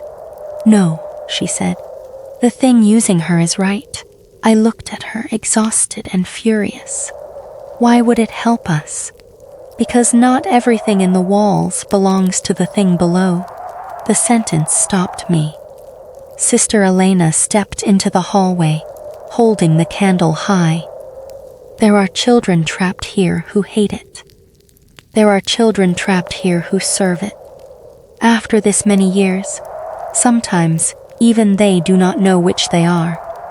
We followed the corridor where Sister Mercy had gone. The air changed as we descended. The smell of paper and dust faded, replaced by damp stone and soil. The walls grew rougher, older. At some point, the convent stopped feeling like a building and began to feel like something built over a wound. The corridor opened into a low passage lined with small alcoves. In each alcove stood a wax figure of a nun. At least, I thought they were wax at first. They stood upright, hands folded, heads bowed, each one wearing a black habit. Their faces were pale and smooth, their eyes closed. On their chests hung little brass nameplates. Sister Miriam, Sister Colette, Sister Ruth, Sister Beatrice. Their skin had a dry, yellowed sheen. Not wax, not exactly. I stopped walking. What are these? Sister Elena's voice lowered. The sisters who could no longer stay awake. My throat tightened. They're dead? Not enough. We moved between them. The candlelight crawled over their faces. Some looked peaceful. Others looked like they had died in the middle of terrible dreams. Their lips were sewn shut with black thread. I tried not to look too closely. But one of them had tears dried on her cheeks. Another had both hands clenched around a rosary, so tightly the beads had sunk into her skins. At the end of the passage was a small chamber. No windows, no altar, no pews. Only stone walls, a wooden table, and dozens of books stacked from floor to ceiling. Not the White Mercy book. These were black, each one marked with a year. 1921, 1922, 1923, and so on. Sister Elena went to the table and opened the book marked 1993. The year I was born. The pages were filled with handwriting.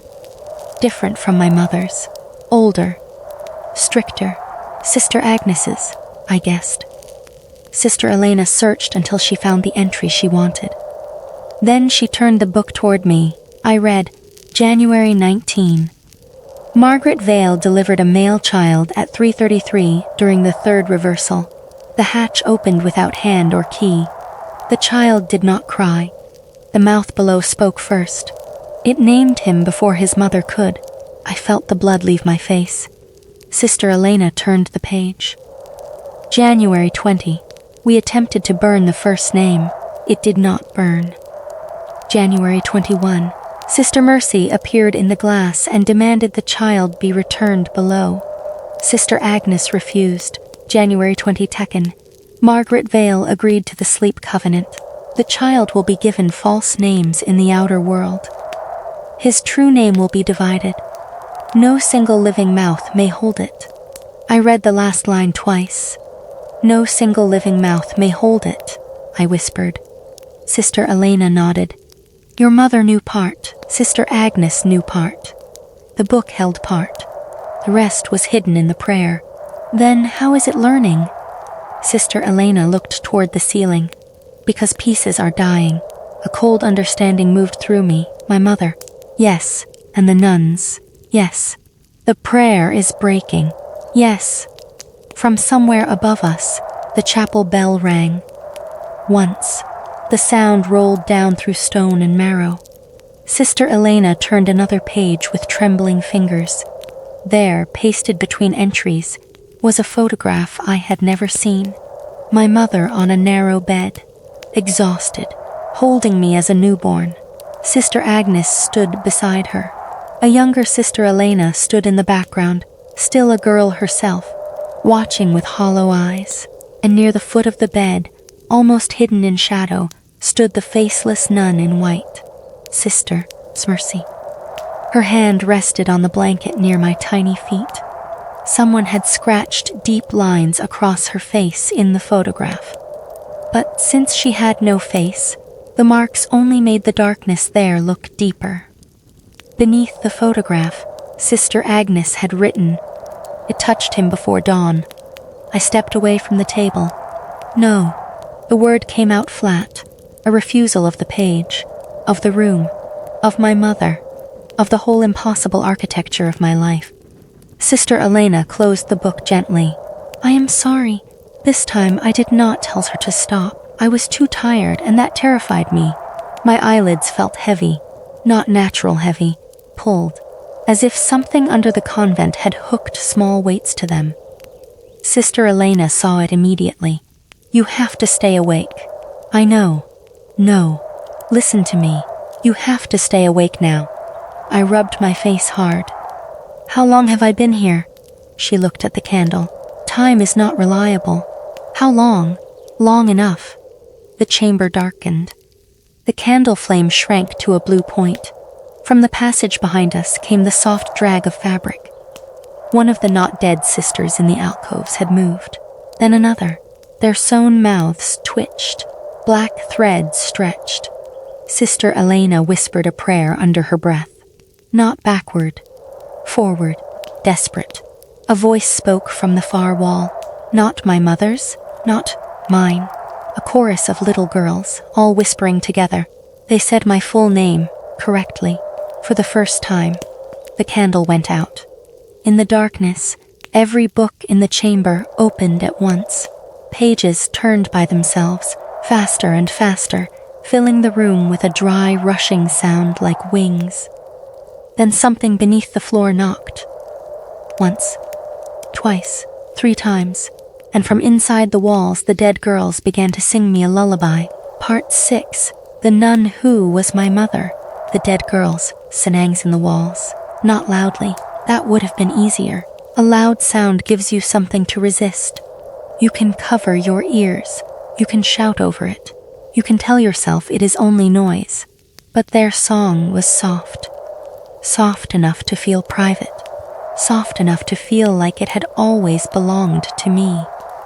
The melody moved through the black chamber beneath Saint Mercy, passing from stone to stone, book to book, bone to bone. It was the same lullaby my mother had sung when I was a child, but now every note carried more than one voice. Little girls, old women, my mother, myself, all of them layered together, all of them trying to rock me to sleep. I felt my knees weaken. Sister Elena's hand closed around my wrist. "Stay awake. I'm trying." "No," she said, and there was panic in her voice now. "Do more than try." The candle had gone out, but the chamber was not completely dark. The books around us had opened by themselves, and from their pages came a faint gray light, thin as moonlight through dirty water. Thousands of names glimmered on the paper. Some were crossed out. Some were written backward. Some had been scratched through so hard the page had torn. And at the center of the room on the table, the 1993 book lay open to my birth. My name was no longer still on the page. The ink was moving, slowly, like something alive beneath the surface of the paper. I watched the letters shift, soften, and try to rearrange themselves into a shape I did not recognize. Then, from somewhere in the passage behind us, a sewn mouth split open. The sound was small, wet, a thread snapping. Sister Elena turned. One of the dead sisters in the alcoves had lifted her head. Her eyes were still closed, her hands still folded, her face dry and yellowed beneath the white edge of her wimple. But the black stitches across her lips were breaking one by one. Pop! Pop! Pop! Another sister lifted her head, then another.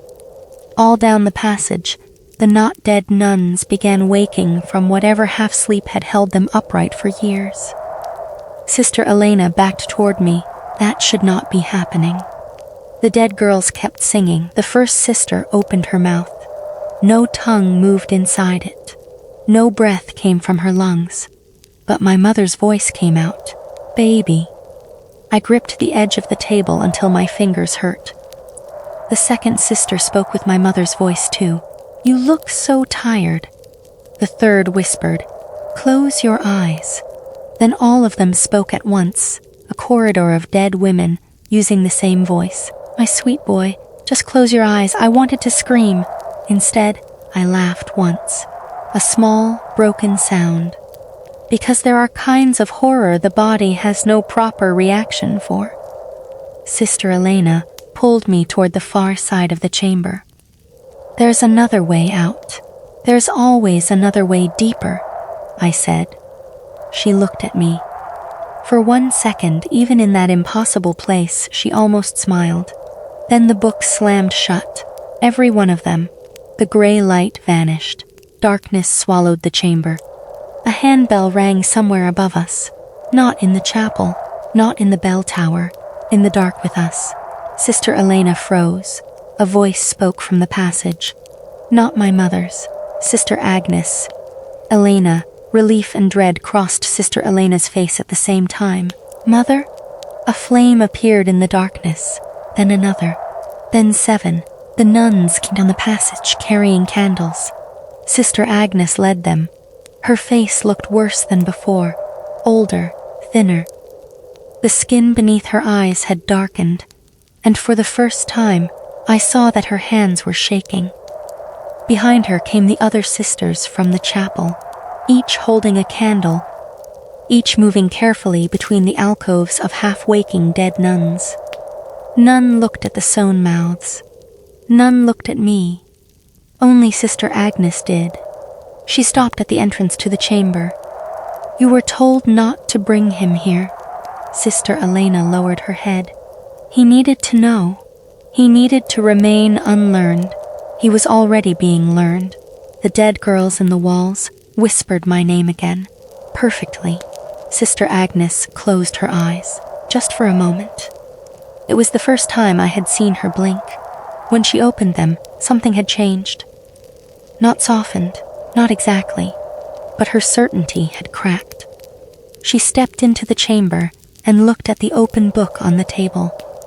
The ink of my name had stopped moving, but now the page was damp, as if the paper were sweating.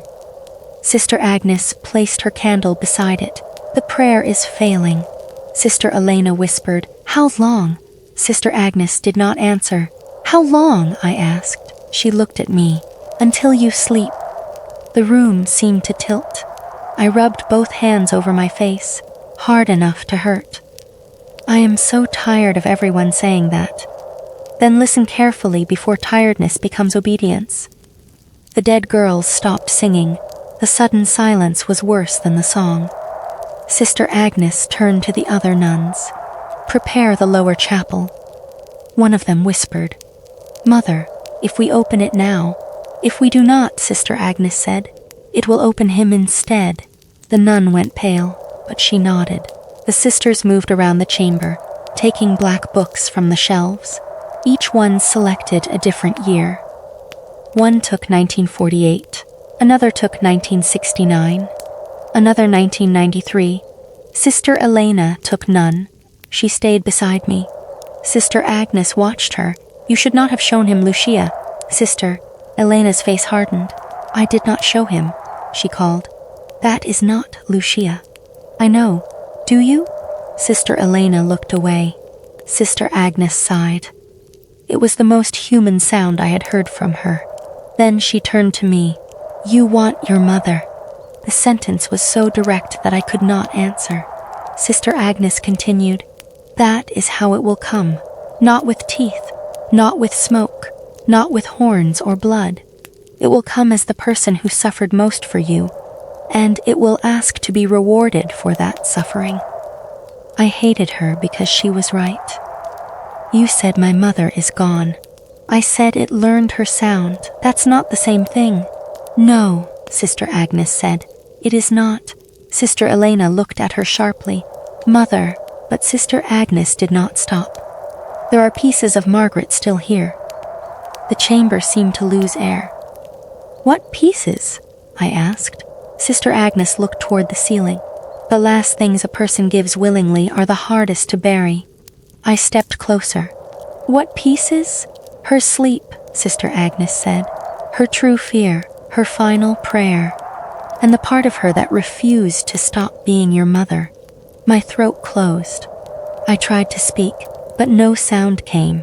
For years I had been angry at my mother for how absent she sometimes felt even when she was in the room, for the way her eyes drifted toward corners, for how she forgot birthdays until the last minute, then overcorrected with too many apologies, for the times she snapped at me for humming, for the nights she locked herself in the bathroom and ran water so I would not hear her crying.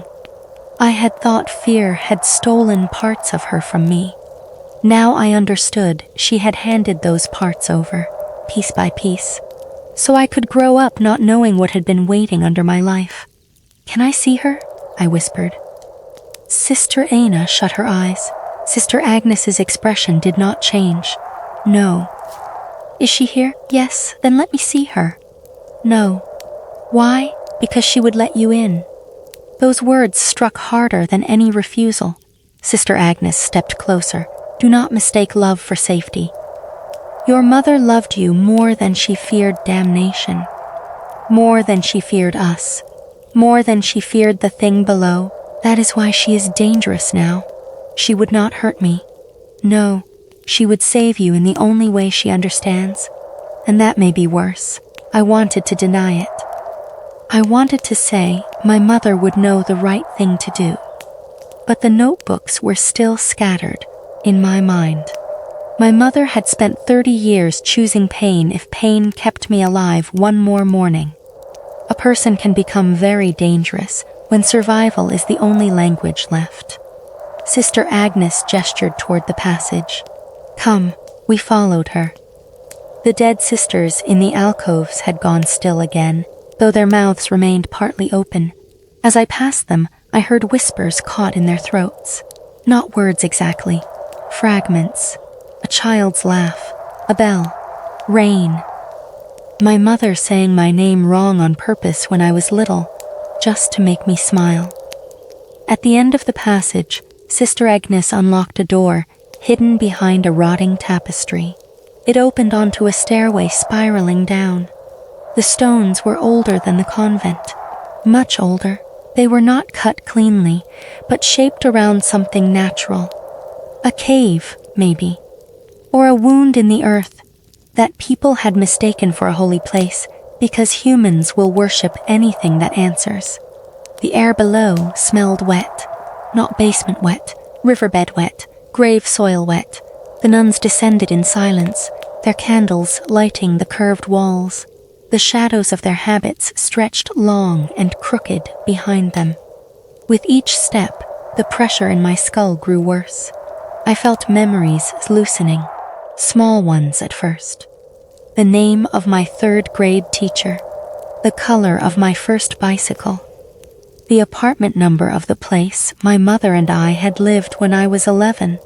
I clenched my jaw and tried to hold on to something Sister Elena had told me. Something my mother never knew.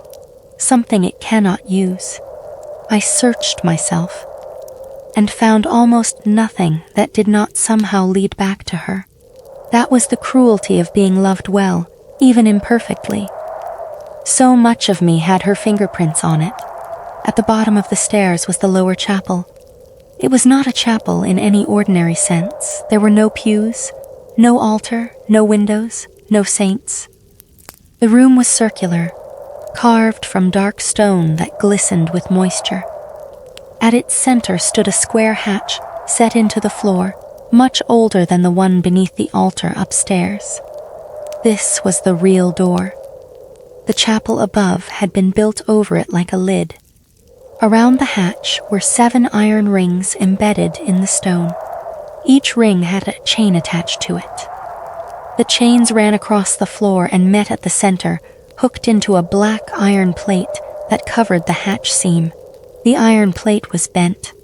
From below, one corner had lifted just slightly, not enough for anything to pass through, enough for darkness to look back. The nuns placed their candles in a circle. Sister Agnes stood at the head of the hatch. Sister Elena stood beside me. The black books were laid around the iron plate. Each nun opened one. Sister Agnes opened the White Mercy book last. My page was marked with a red thread. She did not turn to it yet. Instead, she looked at me. There are 2 choices. I laughed softly. Of course there were. There are always 2 choices in nightmares. Both doors lead to the same room. Sister Agnes continued. The first is to open the hatch. Sister Elena whispered. Mother, he must know. Sister Agnes raised one hand and Elena fell silent. If you open it willingly, Sister Agnes said, you may take back what it has learned of you, your name, your voice, the pieces of childhood it has stored, the deaths it has rewritten, all of it. That sounds too good. It is. What happens after? Sister Agnes's eyes held mine. You will remember every life you did not live, every death delayed, every version of yourself the prayer erased. Most minds do not remain whole after that. I swallowed. And the thing below? It will have touched you fully. It may lose your name, but it will know your shape. It may follow you without needing a name. The hatch below the iron plate gave a soft tap, as if agreeing. I forced myself to ask. The second choice? Sister Agnes touched the white book. We remove you from memory. I stared at her. What? Your name is erased from every living mind, every record, every photograph, every story. The thing below cannot become what the world no longer holds. Sister Elena looked sick. I understood slowly. My friends would forget me. Yes. My work, my home, everything. Yes. My mother? Sister Agnes did not answer. My mother is dead, I said, and my voice cracked. What does she forget? Sister Agnes's eyes lowered. The part of her still praying would release you. That sounded gentle.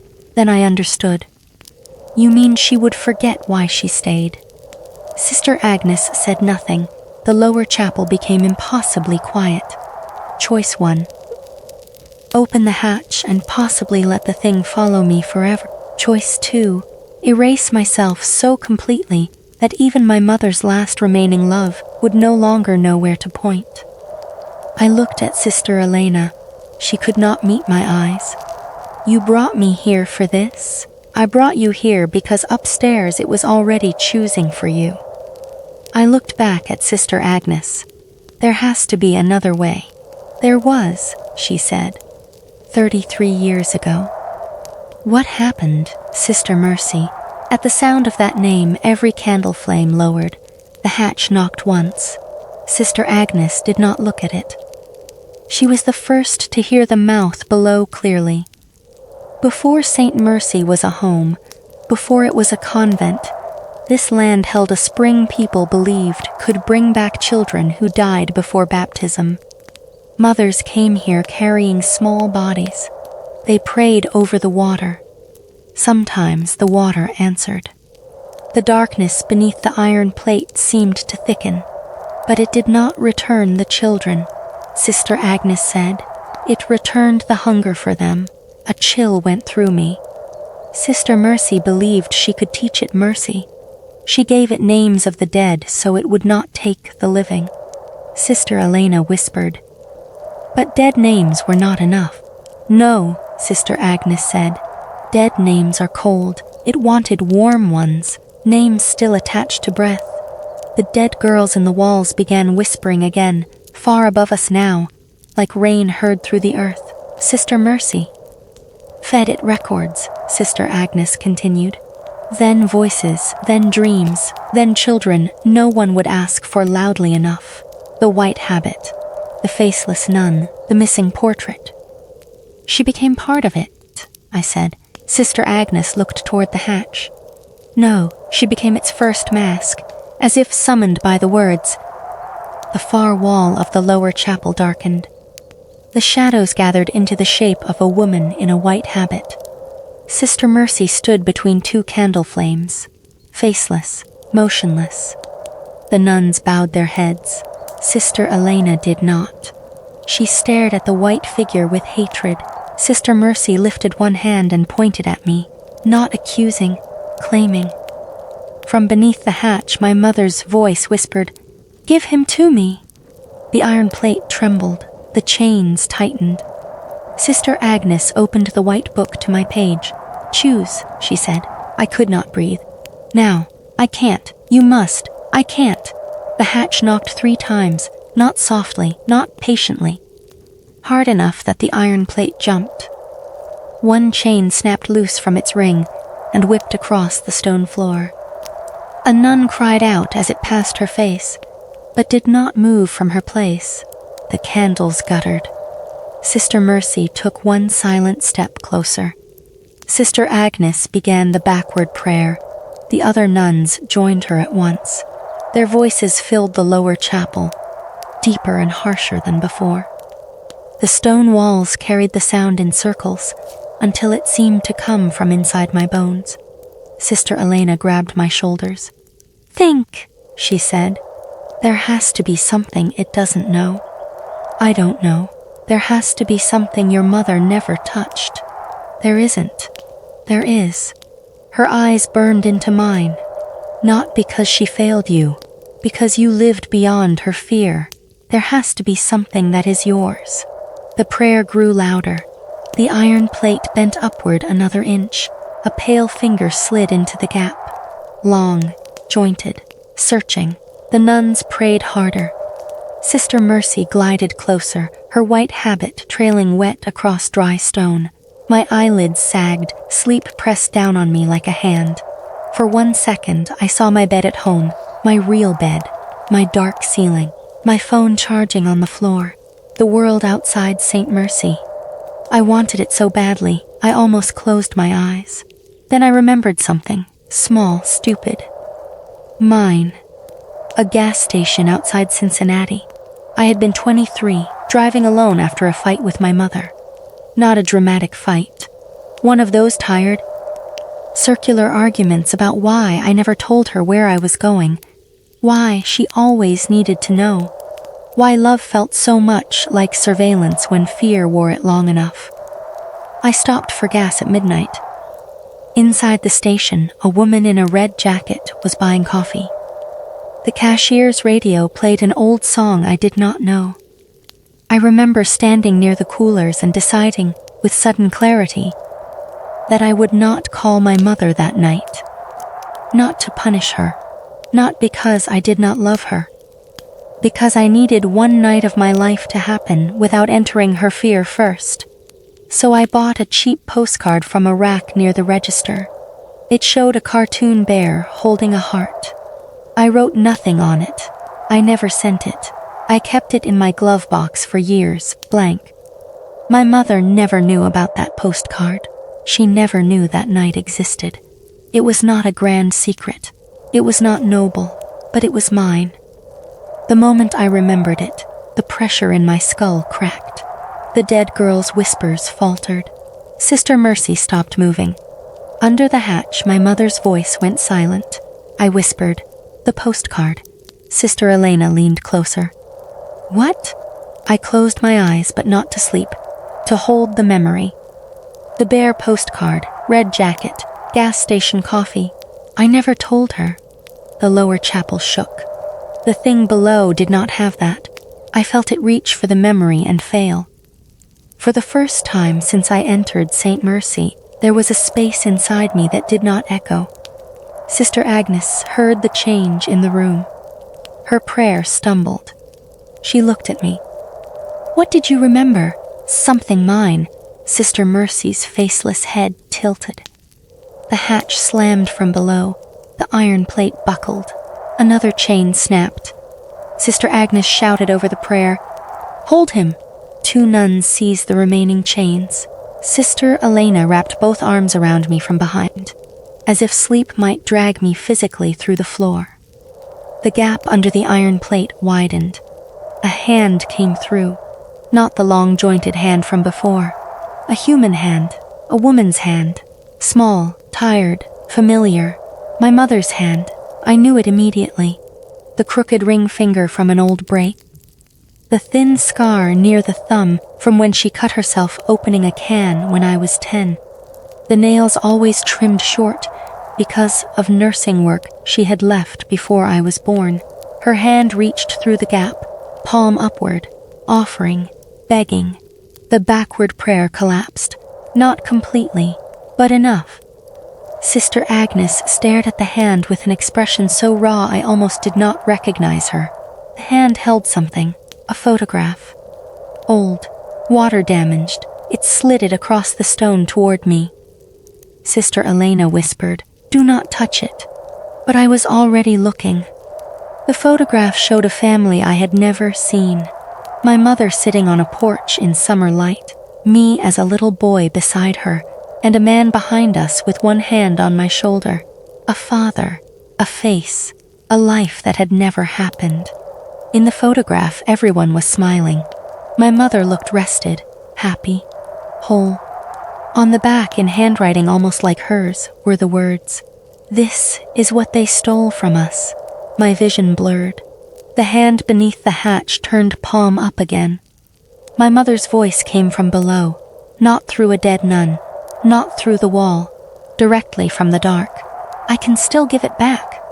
Sister Agnes whispered, "Margaret, no." The hand froze. The whole lower chapel froze with it. Then the voice below said, very softly, "Agnes." Sister Agnes flinched as if struck. The nuns stopped praying. Sister Mercy stood motionless against the wall. For the first time, I understood. Sister Agnes had known my mother not as a record, not as a duty, not as a failed case. She had loved her in some way. Maybe as a daughter, maybe as a penance, maybe as the last innocent person Saint Mercy had not fully ruined. My mother's voice continued, "You promised me he would not have to choose." Sister Agnes's face tightened. "I promised I would keep him alive. You promised me more." Sister Agnes closed the white book slowly. Her hands shook. There was no more to promise. The hatch opened another inch. The darkness underneath breathed out. Warm air washed over us, carrying lavender soap, hospital sheets, rain, and the smell of my childhood bedroom. My mother's hand remained extended. "Come here," she whispered. "Just once. Let me look at you." I took one step. Sister Elena held me back. I did not fight her, but I did not step away either. Sister Agnes turned toward me. Her voice had changed. For the first time, she did not sound like the head of a cursed order. She sounded like an old woman who had run out of rituals. "There is a third thing," she said. Sister Elena looked at her in shock. "Mother." Sister Agnes kept her eyes on me. "It is not a choice. It is not safe. And it may not work." "What is it?" I asked. Sister Mercy's head turned toward Sister Agnes, slowly. The faceless darkness inside her veil seemed to deepen. Sister Agnes lowered her voice. "The thing below learns names forward. It follows the shape the living give them. That is why we pray backward, not to destroy it, to confuse its hunger." She stepped closer. "If you speak your own true name backward, not as letters but as belonging, you may break the path it has built into you. I don't know my true name. No single living mouth may hold it," she said. "But you are not only one mouth now." I did not understand. Then I heard it, above us, inside the walls. The dead girls began whispering, "Not my name, pieces of it." Sister Elena whispered another piece, the one she must have carried without telling me. One of the nuns opened the black book from 1993 and read a sound that was not a word. Sister Agnes spoke the piece she had held for 33 years. And from under the hatch, my mother wept, because she knew the last piece, the piece she had refused to say, even in dreams. The lower chapel filled with fragments of me, not a name anyone could write on a birth certificate, not a sound any stranger could use.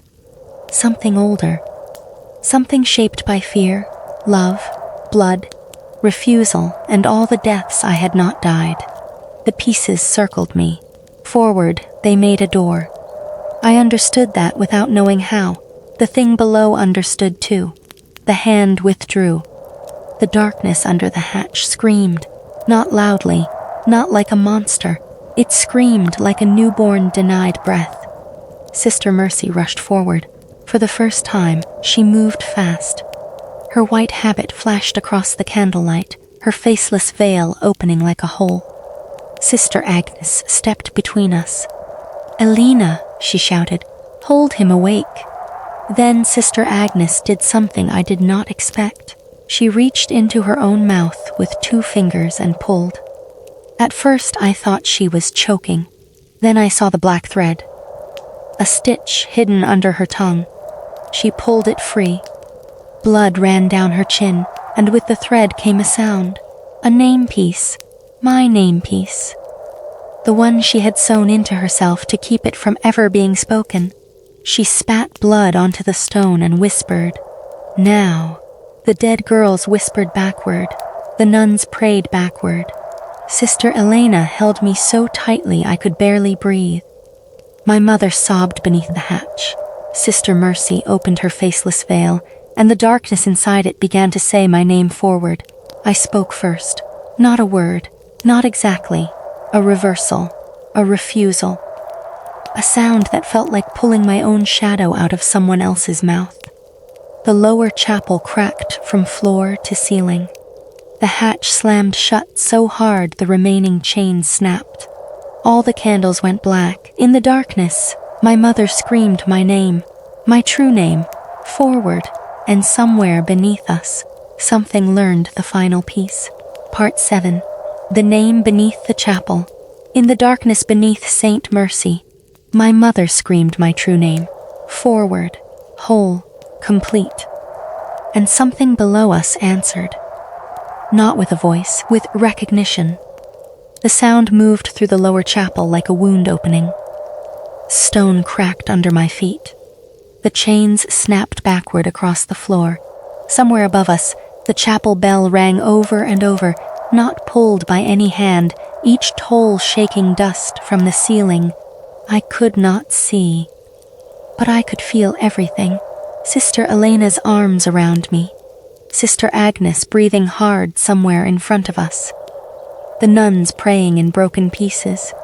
The dead girls whispering from the walls. And beneath it all, under the sealed hatch, something enormous and unfinished turning its attention fully toward me. It knew me now. Not the false names. Not the legal name. Not the childhood name my mother had used when fear made her careless. Me, the thing beneath the chapel, had been learning the edges of me for 33 years. My voice, my deaths, my mother's grief, my old bedrooms, my fevers, my almost accidents, my lullabies, my sleep. But a name is not the same as a person. That was the only thought I had left. A name is only a door, and doors can open both ways. The dark around us filled with my mother's crying. "I'm sorry," she sobbed. I heard her everywhere at once, beneath the floor, behind the stones, inside the cracked ceiling, in the breath between my own ribs. "I'm sorry. I tried so hard." I wanted to answer. I wanted to tell her I knew. I wanted to say she had done enough, more than enough, too much. I wanted to say all the things children only understand after the parent is gone. When love stops being a room you live inside and becomes a locked house you can only look at from the road. But Sister Elena's hand clamped over my mouth. not forward," she whispered in my ear. The warning saved me, because my first instinct was to say, "Mom," and if I had, I think the world would have ended there. A thin white light appeared in the dark. Sister Mercy. Her faceless veil opened like a doorway. She stood near the hatch, though I had not heard her move. The white habit floated around her without wind. Inside the empty place where her face should have been, I saw depth, not shadow, distance. A place below places. Her head turned toward me. Then she spoke in my voice. Not the voice of me as a child. Not the voice I used with strangers. My voice now, tired, frightened, almost calm. "I am ready." The words came out of her faceless dark. The hatch knocked. Once. The lower chapel shook. Sister Agnes shouted something, but the bell above swallowed it. Sister Mercy lifted one hand. The white book slid across the floor toward her, pages whipping open until they reached mine. The page glowed faintly, wet and thin, the damaged death line bleeding through from all 7 erased dates. I saw them. Not written, lived. For 1 second, every death my mother had stopped returned to me. I was 4 years old, burning with fever, and my breath simply did not come back. I was 9, under pond ice, watching sunlight ripple above me while my hands moved too slowly. I was 16, headlights filling the windshield. I was 21, alone on a bathroom floor, though that version of me had never existed long enough to know why. I was 26, stepping toward a train at the exact wrong moment. I was 30, turning down an alley where a stranger waited with a knife. I was last winter, asleep in my apartment, while my heart paused like a clock deciding whether to continue. 7 endings. 7 doors closed before I reached them. 7 times my mother woke, screaming somewhere in the dark, and paid for my next breath with another piece of herself. I fell to my knees. The memories did not feel like memories. They felt like debts. Sister Elena knelt beside me, still holding me up. "Stay with the postcard," she said. "The gas station, the red jacket, the coffee, the bear." I tried. But the deaths were louder. They crowded me. They pulled at me. Every version of myself that had not survived pressed close, curious and cold. Then my mother's hand came through the floor again, not through the hatch, through the stone beside it, as if the boundary no longer knew where doors belonged. Her hand reached for me. No photograph this time, no false family, only her open palm. The scar near her thumb, the crooked ring finger, the hand that had checked my forehead for fever, the hand that had written warnings she hoped I would obey and clues she knew I would follow. The hand trembled. "My son," she whispered. Sister Agnes spoke from the darkness. "Margaret, let him choose himself." My mother's voice broke. "I did." "No," Sister Agnes said. "You kept him alive. That is not the same thing." The words were cruel. They were also true. A terrible quiet fell. Even the bell paused. Sister Mercy's faceless head turned toward Sister Agnes. "You have forgotten Mercy," she said. But the voice she used was not mine now. It was many voices, the dead girls, the old nuns, the mothers who had brought children to the spring long before the convent existed. My mother, all of them woven into one soft, holy, hungry sound. Sister Agnes stood between Sister Mercy and me. In the faint light from the open book, I could see blood on her chin where she had torn the hidden stitch from under her tongue. She looked smaller without her secrets, older, human. "I did not forget mercy," Sister Agnes said. "I learned what it costs when it has no limit." Sister Mercy glided toward her. The nuns tried to pray, but their voices failed. They had held the circle too long. They had spent themselves against a hunger that never slept. The dead girls began whispering again, not my name this time. "Run, run, run." but there was nowhere to run from a thing that knew the door into you. Sister Mercy reached Sister Agnes. The white habit unfolded around them both like wet wings. Sister Elena pulled me back, but I could not look away. Sister Agnes did not resist. She closed her eyes and whispered one final backward phrase. Sister Mercy placed a faceless kiss where Sister Agnes' forehead should have been touched by blessing.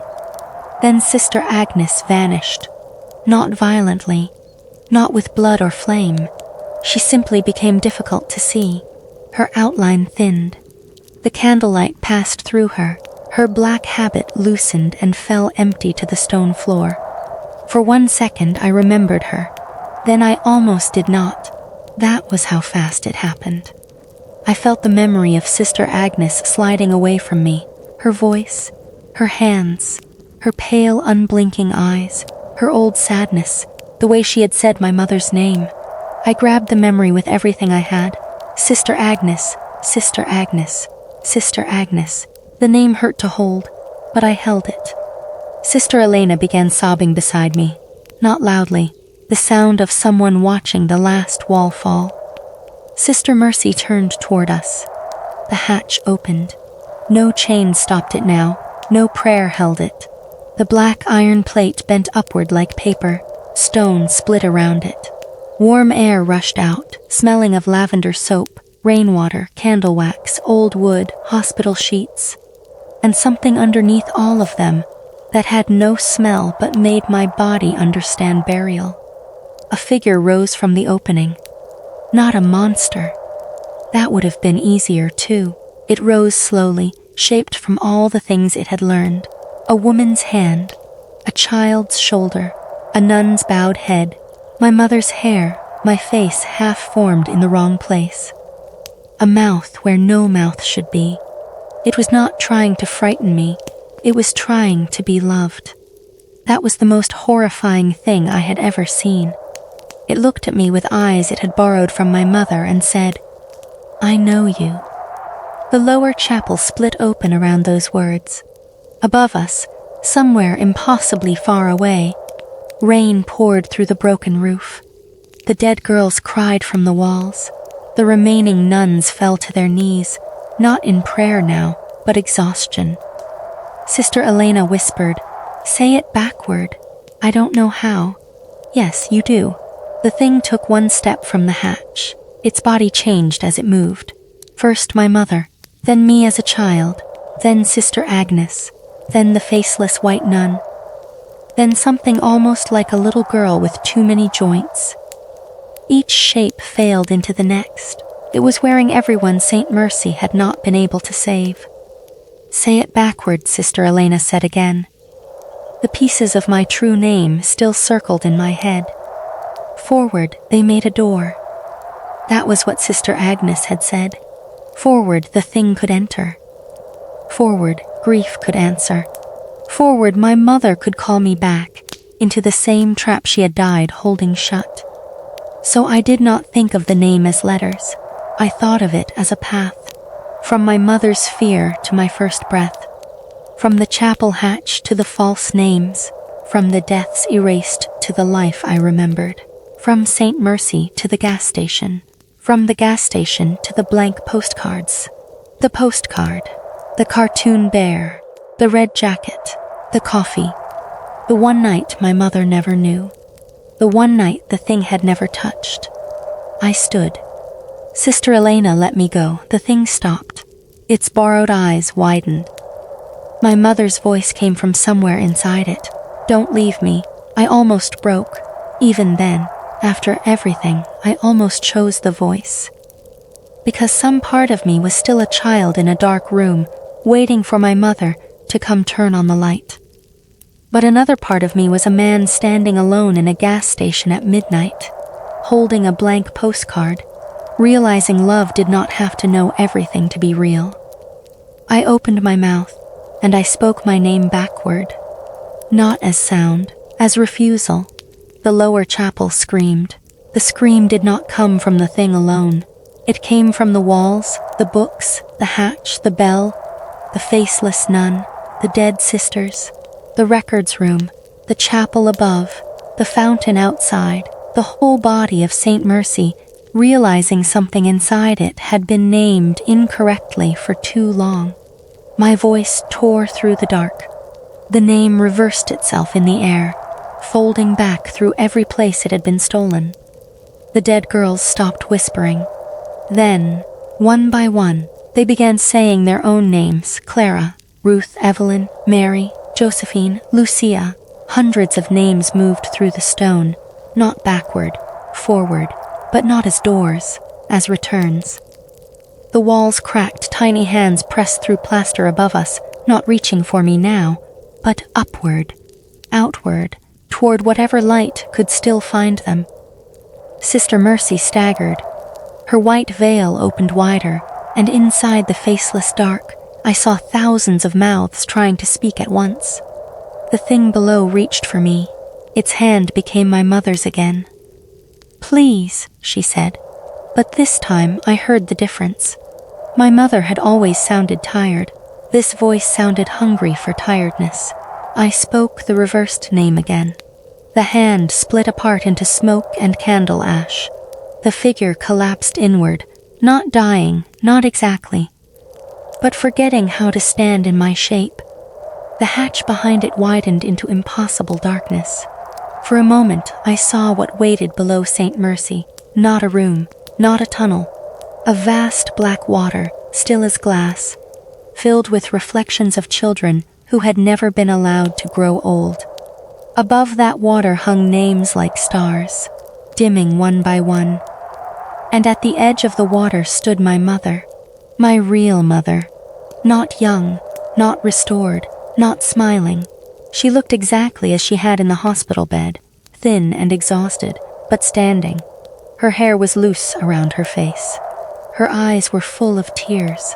She looked at me, only at me. No hunger, no trick, no borrowed softness. Just my mother, ruined by love, still trying to be brave after death.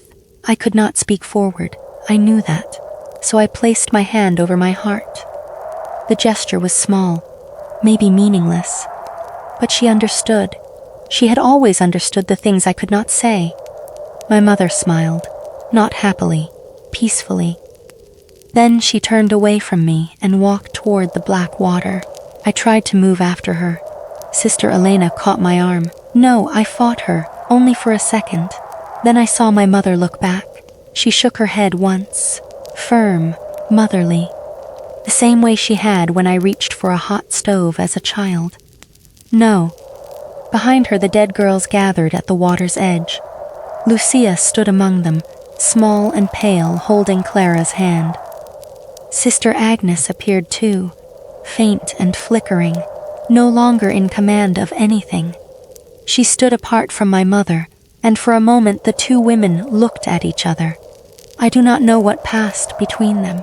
Forgiveness, maybe, or something older than forgiveness. Then my mother opened her mouth. I braced myself, but she did not say my name. She said her own. Margaret. The black water rippled. The lower chapel began to fall upward. That is the only way I can describe it. The stones did not collapse down. They lifted, broke, folded into the ceiling. The stairs twisted like paper burning in reverse. The books burst open, releasing pages that flew upward in spirals of ash and names. Sister Elena dragged me toward the stairs. The remaining nuns followed, carrying no books now, no candles, no records. Their habits whipped around them as the wind rose from below. Sister Mercy screamed without a mouth. Her white shape stretched toward the hat, pulled by the thing she had fed and become and failed to control. For 1 second, she stood at the center of the room, like a bride in a ruined church. Then all the dead girls said her name. Mercy, not sister, just Mercy. The white habit emptied. It fell to the stone. Nothing remained inside it but dust. The hatch slammed shut. The world went silent. Then Saint Mercy began to disappear. Not all at once, not dramatically, piece by piece. The lower chapel behind us lost corners. The stairway shortened beneath our feet. The walls shed portraits that had never been hung there. The corridor above opened into rooms I had not entered, and then folded them shut again before I could see what waited inside. We ran through the convent as it forgot itself. The records room door was gone. The infirmary wing became a hallway of rain. My mother's room appeared on our left for 1 second. Door open, bed made, coat hanging on the hook. Then the coat fell empty. Then the room was only stone. Then nothing. In the main hall, the portraits of the nuns faded from their frames. One by one, faces returned just long enough to close their eyes. At the missing place where Sister Mercy's portrait had been, the wall cracked open. Behind it was not brick, not wood, only dawn. Sister Elena pushed me through. Cold air hit my face. I fell hard onto wet grass. For a moment I lay there, unable to move, staring up at a gray morning sky. Rain fell gently. Normal rain, real rain, no bells, no whispers, no backward prayer. I rolled onto my side. The convent was gone, not ruined, gone. In its place stood a clearing in the woods, filled with wet grass, broken stones, and the remains of an old foundation half swallowed by moss. The fountain was there, but collapsed. The faceless statue lay in pieces among the weeds. My car was parked near the tree line, mud on the tisers, door slightly open, as if I had only stepped away for a minute. Sister Elena sat a few feet from me, soaked with rain, staring at the empty clearing. She looked older now. Not ancient, but older. Lines had appeared around her eyes. Gray threaded her hair beneath the edge of her veil. Her black habit was torn at the hem. She touched her face as if discovering time. "Lucia?" she whispered. The woods gave no answer. But then, on the wind, very faintly, came a child's laugh. Not trapped, not calling, just laughing somewhere far away. Sister Elena covered her mouth and wept. I did not interrupt her. I sat in the grass until my breathing slowed. Then I reached into my jacket pocket. I do not know why.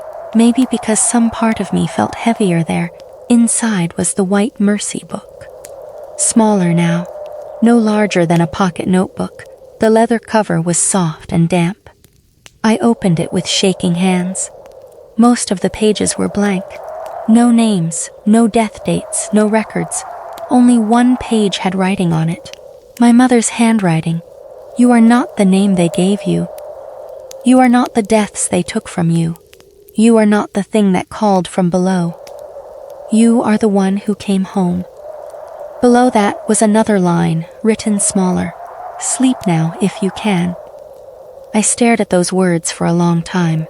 Then I began to cry, not because I was afraid, not only because I missed her, but because for the first time in my life, I understood how heavy peace could be when someone else had carried it for you. Sister Elena left before noon. She did not say where she would go. I did not ask. Maybe there was no ordinary life waiting for someone who had spent decades inside a prayer. Maybe she only wanted to walk until the road no longer circled back. Before she went, she gave me one warning. Do not build a shrine out of what hurt you. I looked at the clearing. I won't. She studied my face as if deciding whether to believe me. Then she said, "And if you ever hear girls singing in the walls again." "I leave," I said. "No." Her expression darkened. "You sing something they do not know." Then she walked down Hollow Creek Road and disappeared into the trees. I drove home in silence. My phone turned on halfway back to town. The date was correct. The time was not. 3:33 a.m. I watched it for several seconds while parked on the shoulder. Then the screen blinked. 10:41 a.m. Normal. A glitch. That was what I told myself.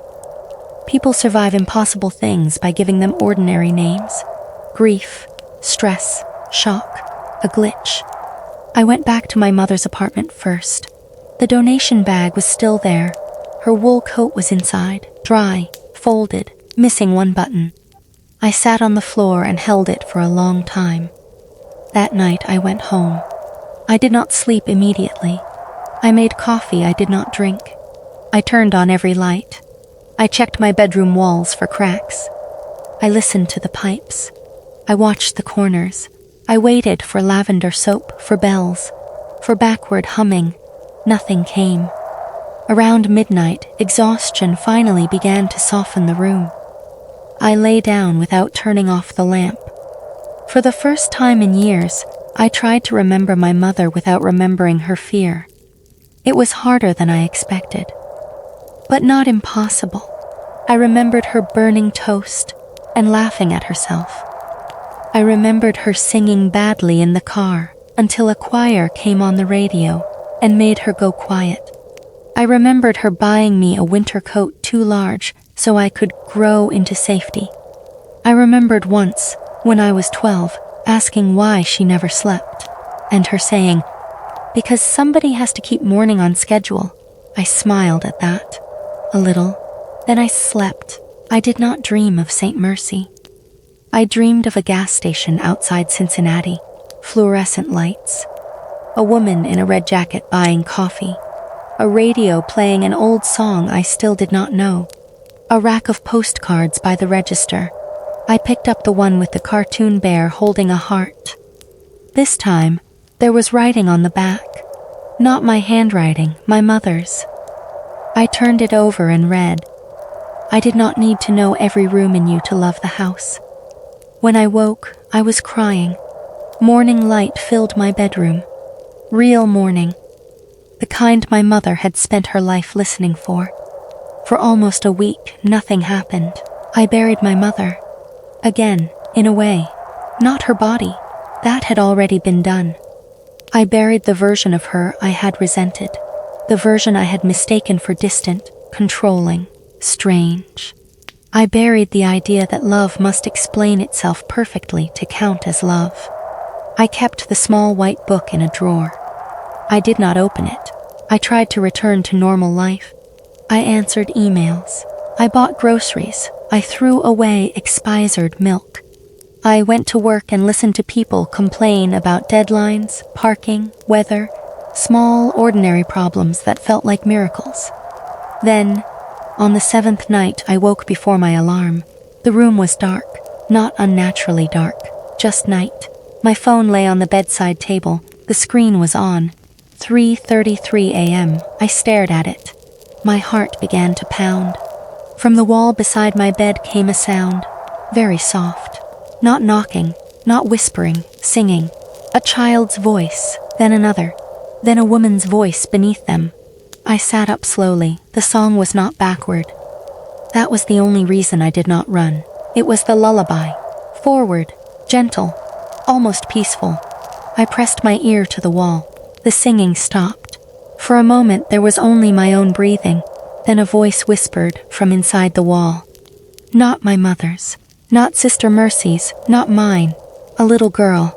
Lucia, maybe, or Clara, or one of the hundreds whose names had finally learned how to leave. She whispered, "Are we home?" I did not answer by name. I did not answer with fear. I thought of the blank postcard, the red jacket, the coffee, the cartoon bear, the room in me that belonged only to me. Then I sang something they did not know. A stupid little tune I had made up as a child and never sung for my mother because I thought it was embarrassing. No words, no names, just mine. The wall went quiet. The phone screen blinked. 3:34 a.m. I lay back down. For a while, I believed that was the end. I wanted it to be. I still do. But last night I found dust on my bedroom floor, a thin white line of it, curved like part of a circle. Salt, maybe, ash or something older. On the wall above it, written in moisture that faded as I watched, were 3 words. She still listens. I have not slept since. And if you are hearing this now, if my voice sounds calm enough to follow into the dark, please understand something. That is not courage, that is practice. My mother practiced fear until it sounded like love. The nuns practiced prayer until it sounded like time running backward. And now I practice staying awake by telling this story exactly as it happened, without saying the name beneath it. Because names are doors, dreams have poor walls. And somewhere, very far below morning, something still remembers how close it came to wearing me. The clock on my desk just changed. 3:33 a.m. There is singing in the wall again. But this time, the voice praying backward is mine.